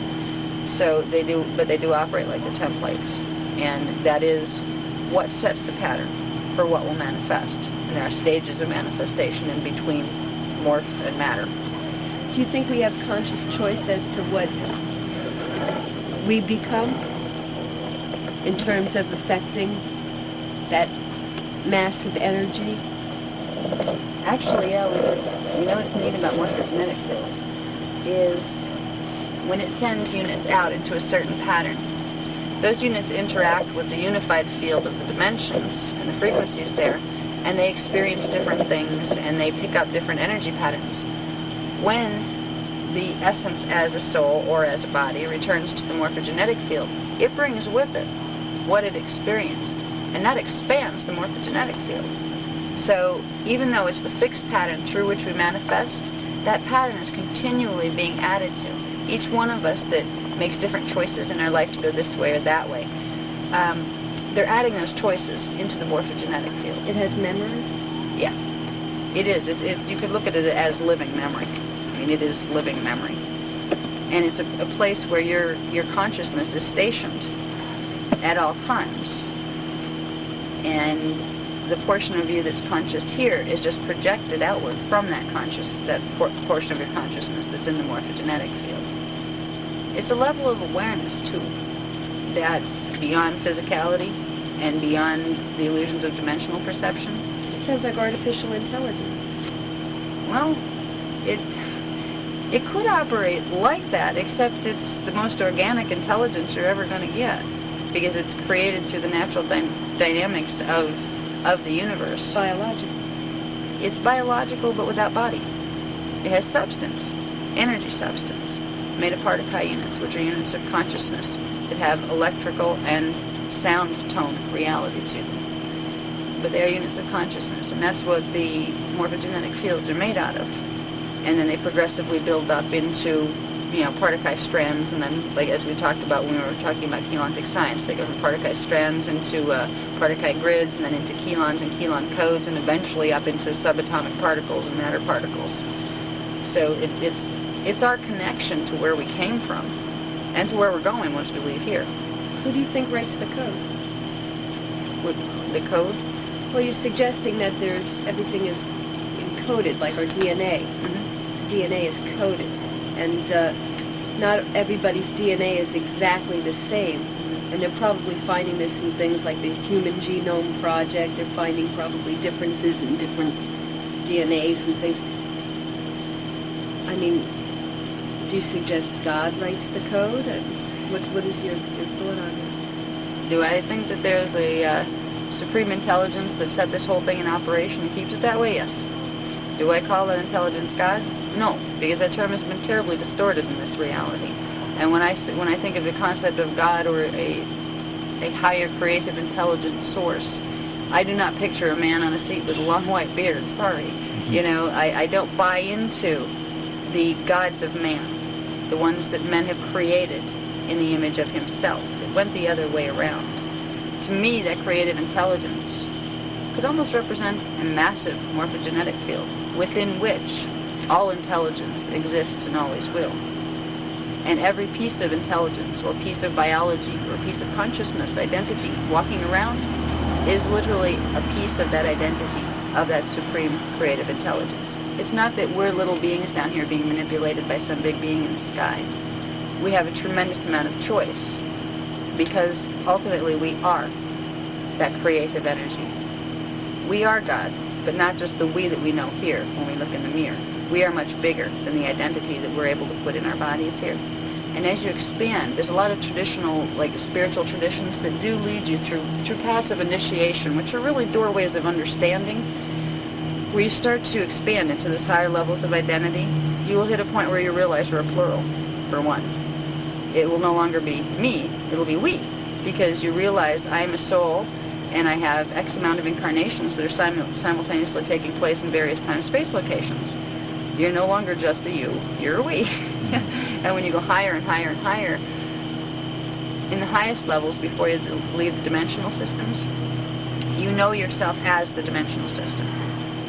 And it goes back to the concept of pulling energy from the unified field into the morphogenetic field and thereby expanding the morphogenetic field to being more and more and more. Eventually it expands to include all things.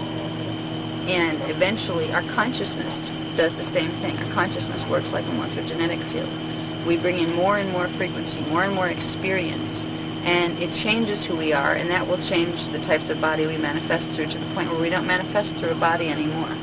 Once you have 7-dimensional frequencies contained within your consciousness, you no longer fit into a body form. You are pure consciousness. And there are worlds of evolution beyond that. So it's kind of a neat process of taking everything that's out here is really what you're going to become. Because as you become more spiritually aware, and as that spirituality expands, you begin to know yourself as all of those things. You begin to know the separation between people and objects and things becomes not real. And you realize that there is oneness. And that's called the sacred law of one. That realization that it is all one. And there is a state of consciousness where you just know that. And it's pretty awesome. You can't put it into words, but you can look at the separations, you can look at different people, and say, I acknowledge that you are in this body and I am in this body, but on a much bigger level, you know you are the same being. And it's called God realization. That's what God is. It's when you get to the point where you are at one with the universe and the universe is at one with you, and that you know everything outside of you is not really outside of you at all. It's inside of you. So that's what we're growing into. And it's a mechanical process that involves particles and dimensional frequencies and all that kind of stuff. But it is also a spiritual process that involves cognitions that can't be fit into definitions, but they can be felt. So that's the process I see this as being involved in. I don't see us being directed and controlled by some superior force. I see us working cooperatively with it, or being unaware of it and not knowing how to work with it. And therefore we kind of work against the natural flow of balances that are created from that level of intelligence. And when we work against that flow, we tend to get run over by it. It's like you have a soul level of identity, it'll guide you. So, I don't know, does that answer the questions that you were asking? Okay. Question. Those people who cannot fully activate the fifth DNA, and they decided they want to die and ascend to D4 and then go on up on, will their DNA at that time be of any matter at the time of ascension from D4? After the person dies, for example. Because you will take the imprint of your DNA with you as part of the substance of your consciousness when you cross over. So if you only have, like, say, D3.5 or strand 3.5, you will cross over with 3.5, which means very quickly in D4 you're going to have to bring those other strands together in order to ascend. You still have to assemble it once you get over there. So you will be able to acquire the fifth at that point. After death. You will have to evolve it. It's not just because you cross over doesn't mean you'll get it. All right. So it means, like, some people, if they have certain genetic configurations because of the manipulations that were done. Yeah. If they can't assemble, say, strand 4 because they have a distortion in strand 3 that won't let it plug in. If those people drop their bodies, once they get out of the body and out of that genetic configuration, they're in D4. D4 contains within it all the frequency patterns from D1, 2, and 3. So all of those frequencies can be realigned again and they can be plugged in. So that person could evolve. But if there are blockages that can occur, within any of the strands or with any of the dimensional frequency patterns, and it will depend on what the individual's personal code is at. And you'll never know what your personal code is at unless you learn to communicate with your higher self. That's one of the first primary things in learning to build DNA, is realizing you have this higher self, and it's located within the ultra high frequency bands of the third dimension. It used to be part of who you are down here, except they did a genetic thing to us that took out certain bass tones and overtones that didn't allow those frequencies to plug in, so it created division in consciousness. What was whole, that higher level of our perception and cognition, and this level, they used to be one, unified focus, and we understood so much more from that level. Well, you take a couple things out of the DNA, a couple little sound tones out of the DNA, it makes it so those portions of identity can't plug into these portions, and that's one of the things that was done to us. So one of our first healing things is to learn to access our higher self, and as we do that, we're starting to re-plug in those sound tones that were taken out that made that division in the first place. And there is a whole process that's, once you integrate the higher self, it's not over from there. Then you have your harmonic 2 level of identity, which is your soul level identity. It's you. It's your consciousness at the 4th, 5th, and 6th dimensional frequency bands. And there are certain things that have to take place in your DNA and in your bioenergetic field in order for that consciousness to embody itself in this body. So there's a process here. And the beginning is the higher self. Then there's the soul. Then there's the oversoul. Then there's the avatar. And then there's the rishi. And after that, you can get out of here. Evolution is not something that happens overnight in terms of ascension or any of it. But we got a little more spiritual tonight than I was planning, but I think the think that's needed, because I do try to, present it scientifically, because that seems to be what people listen to. But the spirituality part of it is honestly the more important part, because you don't have to know how to diagram a house with electrical wiring to use a light switch.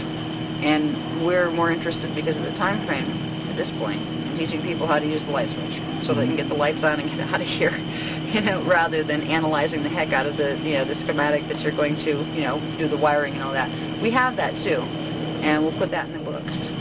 But I think I'd rather just keep it, open, and I'd rather answer your questions if you have, directions on the material that you don't really, know what this means, or you're interpreting it in a certain way. I would rather answer questions and take it from there to make it personal for you, rather than just throw data at you. And the data would be better if I read it to you anyway, and that gets boring, so you can, if you want to read it, you can read it to yourself, or at some point maybe we'll put it on, audio tapes where you can listen to it when you're driving.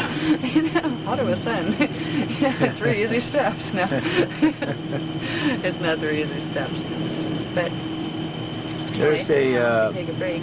There is a something that came out of like Sedona magazine, that the humans right now are ascending to about 3.5 or something like that dimension. Okay, that'd be the bird zone. And they're saying They talk we are about also close to the 3.5 or 3.6. Right. And what that would mean is we have 3.5 strands of DNA plugged in. Because the strands go right with the dimensions. I see. Now, how can you coordinate the, we call that ascension, to these to get to the 5th dimension? I mean, to the 5th DNA. Well, you're still in the incarnation right here, right now. Mm-hmm. How do you plug that in? One of the most important things is, first of all, there's a real nice thing that happens in that.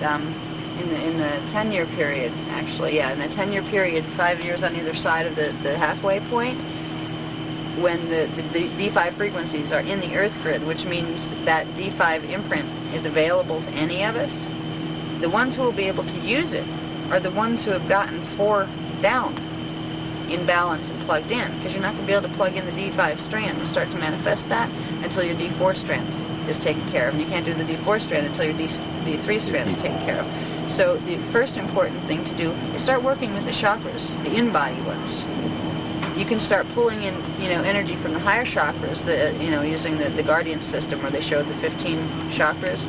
But you're only going to be able to pull that energy into a certain level until you get the 7 primary chakras in the body that just about everybody knows about functioning properly. You need to balance and harmonize the main chakra system so it's prepared to hold the higher dimensional frequency. So when that wave kicks in 2012, and that the imprint for the 5th dimensional strand is made available to you, so your body can use that imprint.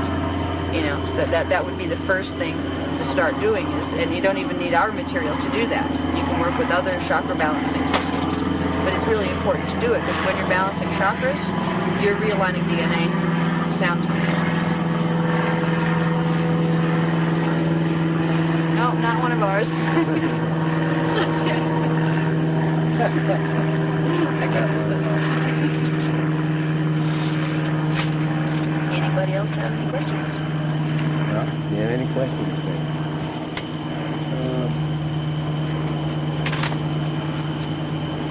So contacting higher self is also part and parcel of activating the chakras? Yes. Yeah. And there's a block put in, forget exactly which one. All right. In the 3rd dimension, there are 12 sub-frequency bands. And I believe the block was put in the 7th sub-frequency band, which means it would be the manifest in the 3rd strand of DNA as the 7th base tone, I believe. That's what is keeping you and your higher self separate. So I think there's actually 2 of them. I forget. There's a couple of tones taken out. But if you want to start working with your higher self, start working with the 3rd chakra. Because the 3rd chakra goes with the 3rd dimensional frequencies, which goes with the 3rd DNA strand. And the 3rd DNA strand, the D3, since your higher self, part of it is in D3, it's in the ultra high frequency bands, If you're trying to open up the free frequencies to each other, you need to use the third DNA strand, you need to use the third chakra. And so it's very easy, the Guardian system, the way they've lined up the chakras and everything. So you see where it plugs into each other. So start working with the solar plexus chakra and learning to balance it and running energy through your whole system, like, you know, from some of the higher chakras. Just picture energy just running down through. It's harmonizing all the way down through that one, down into the earth core. Start to harmonize them and start to request it.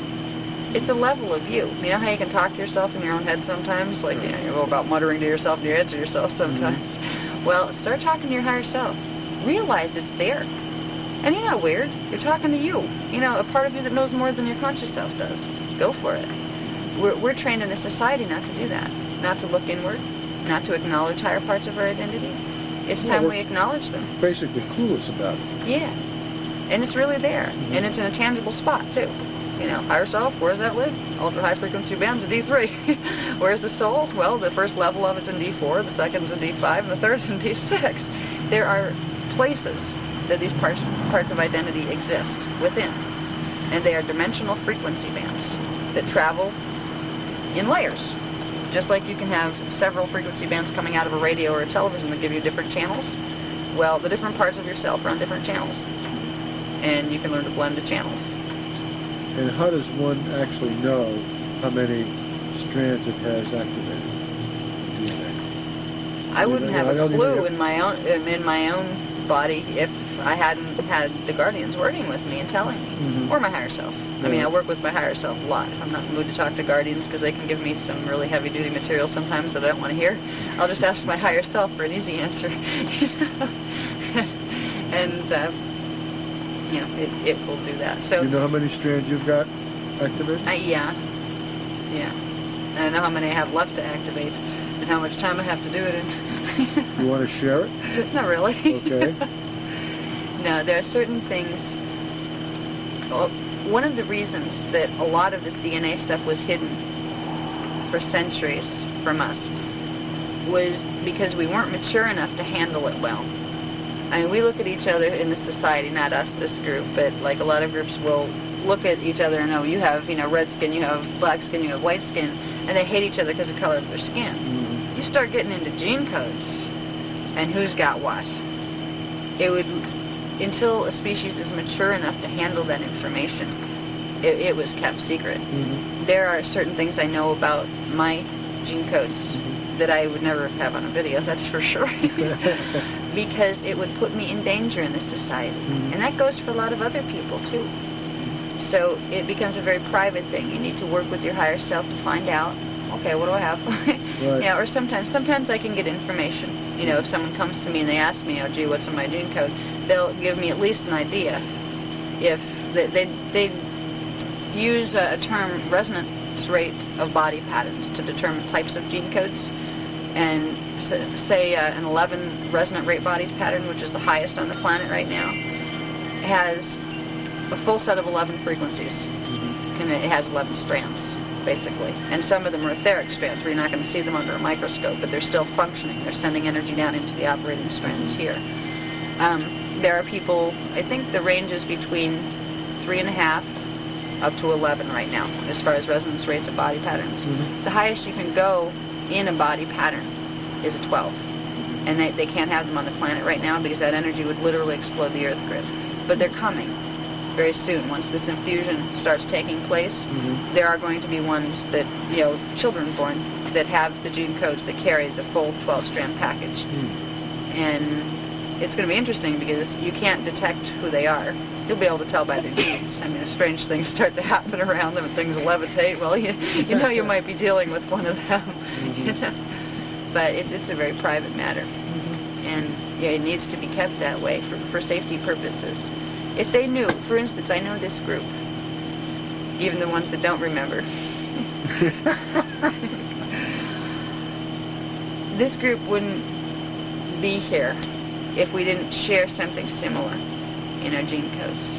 There's a resonance rate that's very similar. Some of us are on the higher end of it, some of us are just entering, you know, that zone. But our group is being given some pretty advanced information. That alone tells us that somebody up there thinks we have the comprehension level to handle it, and that means we have more fully loaded gene code packages, because the people with the highest consciousness are the people that have the most expanded gene codes. The gene codes will determine how much of your soul awareness, how much of your cognition you can bring into a body. You know, if you don't have strand 3, you know, in your imprint, you cannot put your higher self in your body. You can't access that level of consciousness while in a body.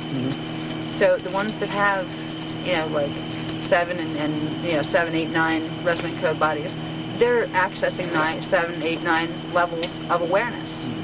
So the levels of awareness go with it too.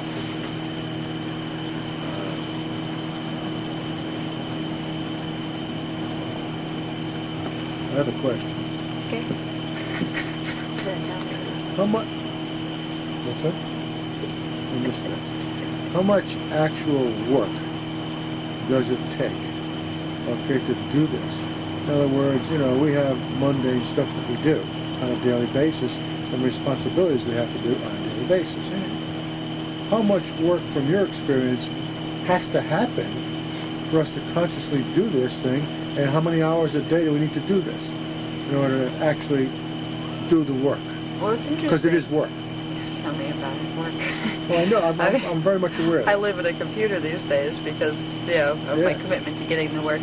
They haven't given me a lot of, like, a program yet to use. Now, I went through something called an initiation program.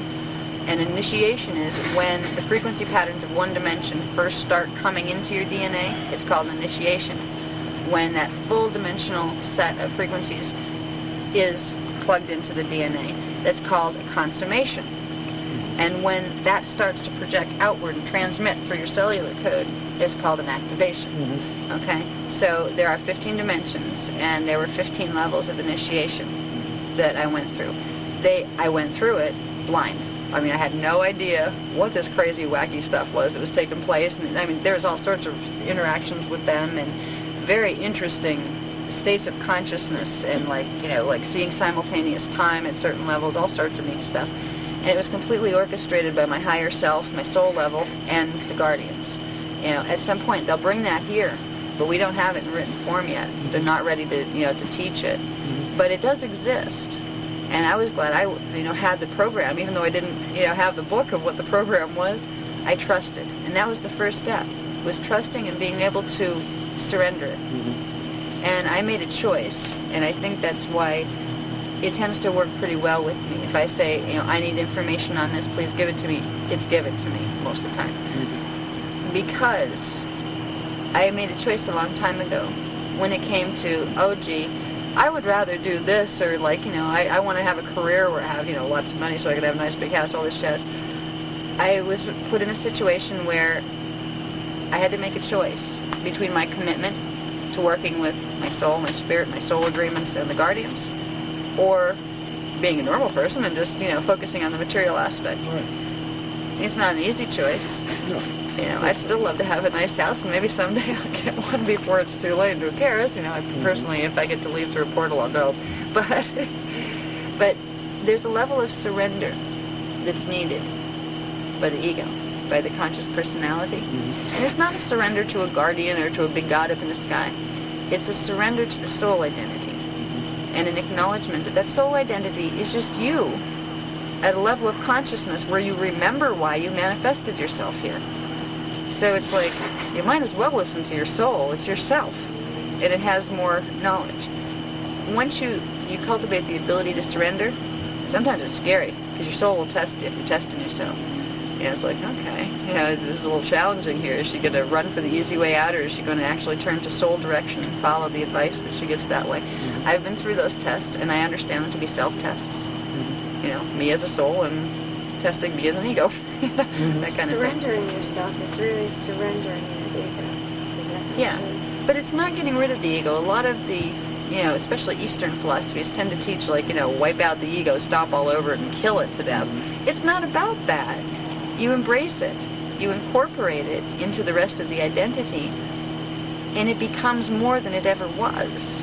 It's not about, you know, taking it out like it's a cancer and throwing it away. It's not about that at all.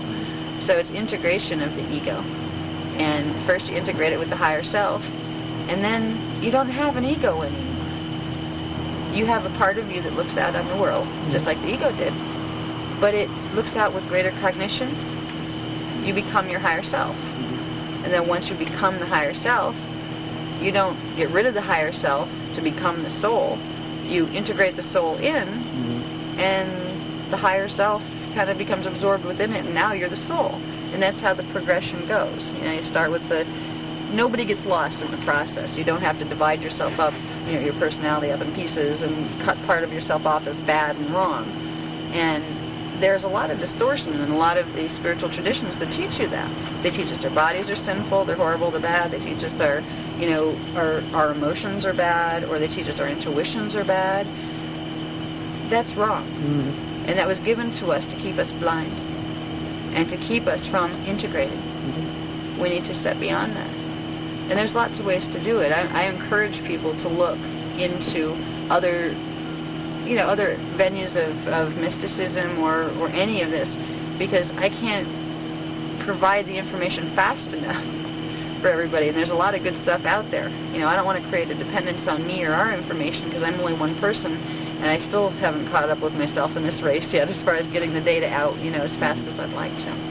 But if I could help people motivate themselves to, hey, there's a real thing happening here, there's a time frame on it, and by exploring, your energy systems, by really reaching for that spirit within you that is your higher you can accomplish amazing things that you don't even realize yet. But if you work with your soul and your spirit, it will lead you to those. It will lead you to understand it. And you'll be amazed. You'll be amazed at what you can overcome. You can be amazed at the strength you can muster in the face of adversity. You'll be amazed at who you grow to be. And even if the halls of the Mente weren't opening, it's still worth doing that. It's just because these halls are opening right now and because of the time cycle, this process is so much easier now for everybody. Grab it while you have the chance, because the fifth dimensional energies that come in and infuse through the earth grid during this process, they spark a fifth dimensional level of awareness. We get part of our memory back that we don't have operating right now, our cellular memory. We hit a level of consciousness that we could really surprise ourselves with. It's been there all along, we just haven't been able to pull it in and acknowledge it as ourselves. So it's like, now's the time, it's easy. It's kind of like, so some days it's really bad weather and it's hard to go outside, and some days it's beautiful, sunny, and just walk out and have a great day. It's one of those walk out, have a great day times as far as spiritual development goes. There's so much support and energy available now. It would be a shame not to go for it, because it's like, I think one of the hardest things for me to deal with, because I'm very, very spiritually oriented, and I'm not religious at all. I'm very spiritual, but not religious. I don't like organized, contrived things meant to control people, and that's usually what religions tend to do. But if they don't, all power to them. But when I see people like, well, yeah, when I have time, I'll be spiritual. Oh, when I get around to it. Or when I'm older and I'm closer to death and I have to worry about it.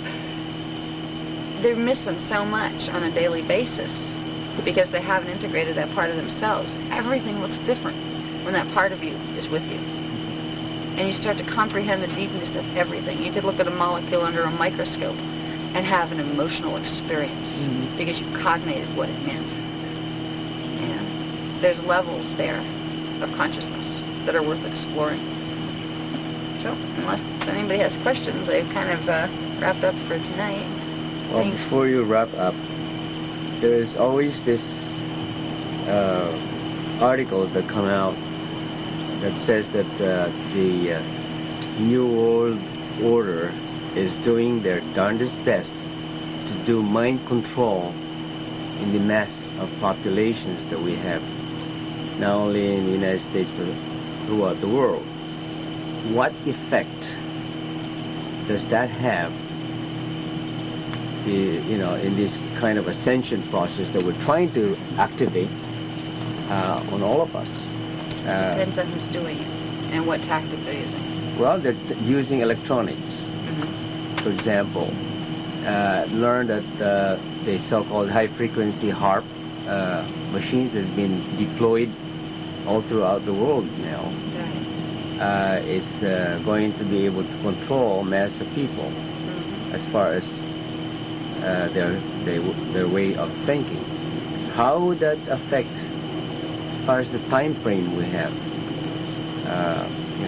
from attending? Well, this is something I wasn't going to get into in this particular class, but that gets into the Zeta agenda, because the Zeta are working with the interior government, and there's also a couple other ones working with them at this point. They're intending to set up a frequency fence, which is mind control, mass level mind control, and they need it in operation by, I believe it was 2004, because they want to harness our perceptions in a way that they can start projecting holographic pictures. They can make 5-sense holograms that we can walk through and not know any difference between the hologram and what's really behind it. And they want to use it as an infiltration tactic to take over the planet.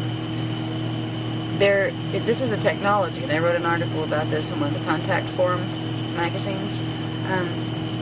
In order for them to be able to do that to the population, they have to use certain electromagnetic pulses, very specific ones, and it has taken them about 50 years to find out exactly what pulses to use to go with our bioneurological system. Okay? One very easy way to make these technologies not work is to learn to change the pulsing rate of your biological system, because they'll send their little programs and they're not going to work anymore because they were geared toward our bodies resonate at a certain rate. They had to devise plans of electromagnetic transmission that were geared toward affecting that vibration rate and making blockages in that. You shift that vibration rate and they can't reach it anymore. They can shoot their pulses, but it's not going to affect us. So raising consciousness, which is assembling DNA strands, which is raising the frequency of the body, is the way to disable that whole program. But the people who do not do that will be in mind control, probably by 2006. And that's scary.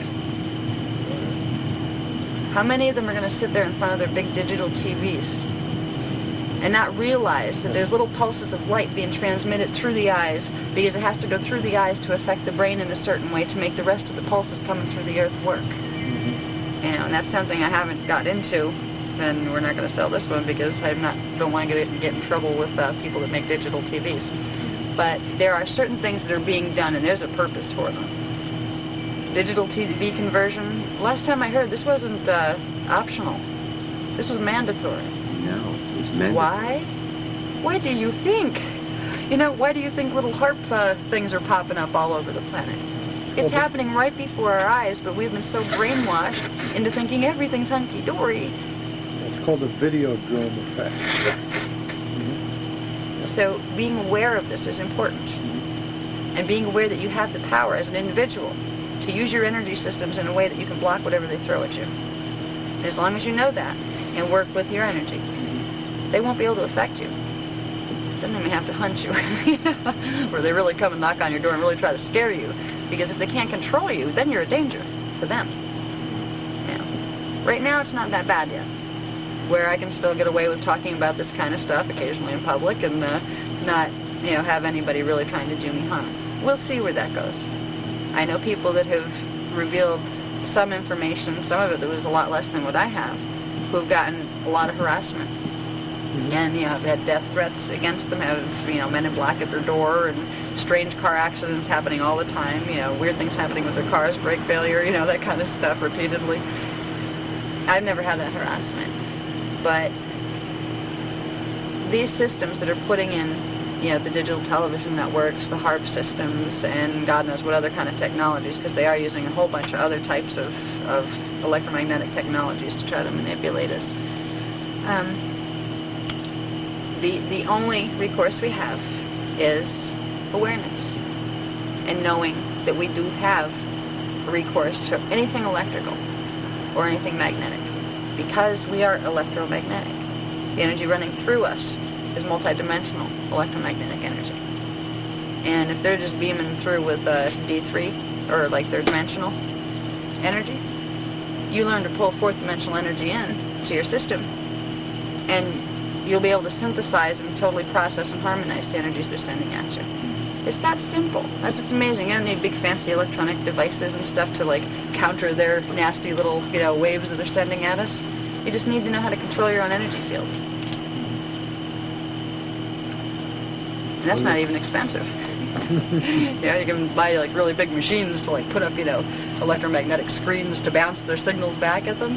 But if you could learn to do that neurobioenergetic field, you don't need to spend all that money on a big machine. So. Do you think some of these frequencies can be blocked by shielding your dwellings? Such as, like for example, if architecturally you could design, say, a pyramidal building with proper shielding using certain metallic, material, could you shield yourself from that? You could help. It could probably. Yeah, there are little tricks like that would help. But really, you can do this stuff, but you don't have to. You just need to learn how to control your own energy field. That's it. That's it. Yeah. So, it'd be great, you can build fancy buildings, and eventually I think people will become more aware of building in harmony with the energy laws. But it's not something that you have to do, that you're not going to survive if you don't do. At least not yet. If things got out of hand here. See, there's a little problem that I didn't mention before, that when we go through this 5-year period up to the 2017 thing, there's a period of 3 days where the magnetic grids collapse, briefly. Things get real dense during that period, where it's like pressure. Everything gets more dense, there's more pressure on it. And that's when we're actually moving back out of the D4 time band and back into the D3 time band, which it gets into that in the more technical information that I have. This is not going to have a real good effect on things that are made like nuclear power things when you start condensing atoms. It's going to cause some problems. And there are guardian groups, especially at the Syrian Council, they're trying to work out something that they can do to fortify the fields around the messes that we've made with our nuclear stuff, because it could set off chain reactions. And that wouldn't be a positive thing. We got this far, and it's been taking us like 200,000 years to get to the point where we could get this thing opened in the middle of our Earth core and have this chance to evolve, to take this evolutionary leap. And then you have something dumb like that happen. So hopefully, with the help of the Syrian Council and maybe our own awareness, we can stop that from happening. They've been calling for disarmament for years. The government's now listening. The Syrian Council has approached them, the Arcturus Council has approached them, the Andromeda Council has approached them, and they will not make any move whatsoever to go for, disarmament, even temporary disarmament. Even for that period of time. Yeah. Take out whatever detonators are, or whatever the things that react with each other. I don't know anything about nuclear power, but I do know that when atoms start to get magnetically condensed, it's going to affect and destabilize it. They should just take it apart for 3 days, when they can locate when these periods are going to be. And, that's one thing we haven't really addressed, because it's kind of like, barking up a sleeping tree. So a tree's not going to answer you. I don't expect the government to do anything. Do the Guardians have any estimate on how many groups of people are convening on a periodic basis in order to affect this ascension of the planet? Oh, how many groups like ours? Yes. Like we have this little? Yeah. There are actually millions of ones, and they're going to get bigger. They're going to start where there is say 1 million little groups. They'll get into little bit bigger groups, and there won't be so many, but they'll be bigger and that kind of thing. There's lots of us. So we all have a piece of the information. Yeah.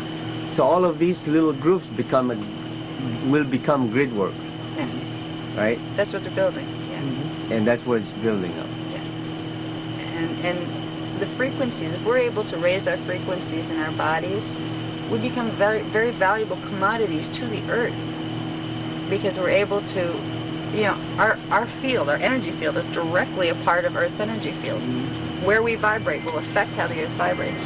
So the people that are working with these concepts and working with the energy fields and trying to make them vibrate higher are helping everybody on the planet, because they're helping the Earth make it through these changes. Because if it doesn't vibrate high enough, it's going to be a mess.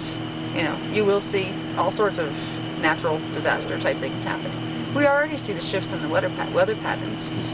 And the increase in everything from earthquakes and tidal waves and all that kind of stuff. This is just the beginning. Changes in the temperature of each and every zone. Yeah. So they haven't gotten into too much yet as far as what degree of Earth changing we can expect to see. And I almost feel like they're trying to protect me from myself. Like, don't tell her that yet. Wait till later. They'll let me know if there's something I need to know about or if I need to tell people about right away. But I don't think it's as hunky-dory as they like to let people believe right now. I think that a lot of the Guardian groups, not just the one that's working with me, they tend to say, oh, it's okay, things are going to be just fine, we'll all get you through. They're saying that because what? You're going to tell us, well, it looks like, maybe a third of the Earth is going to shift all over the place. People are going to freak out. They're going to panic, especially if there's scientific data behind it that makes it look like a definitely plausible thing that could happen. So they're giving that information slowly. You'll be made aware when you need to be made aware of it. And if you're one of the souls who on the soul level have decided, well, I want out of here because I want to catch the morph wave and my body's not going to make it in time, you'll be in one of those areas that get hit with something. Because your soul will want you there. Or you as a soul will put yourself there. And the other people who aren't meant to go that way will be urged to move for one reason or another. They'll find themselves out of the areas that, things are going to happen. Any more questions? No, I think it's time to rest. I think so. Thank you. Thanks. They kind of went ad lib on that one. Part of it's because I can't read it. Thank you. It's too close together.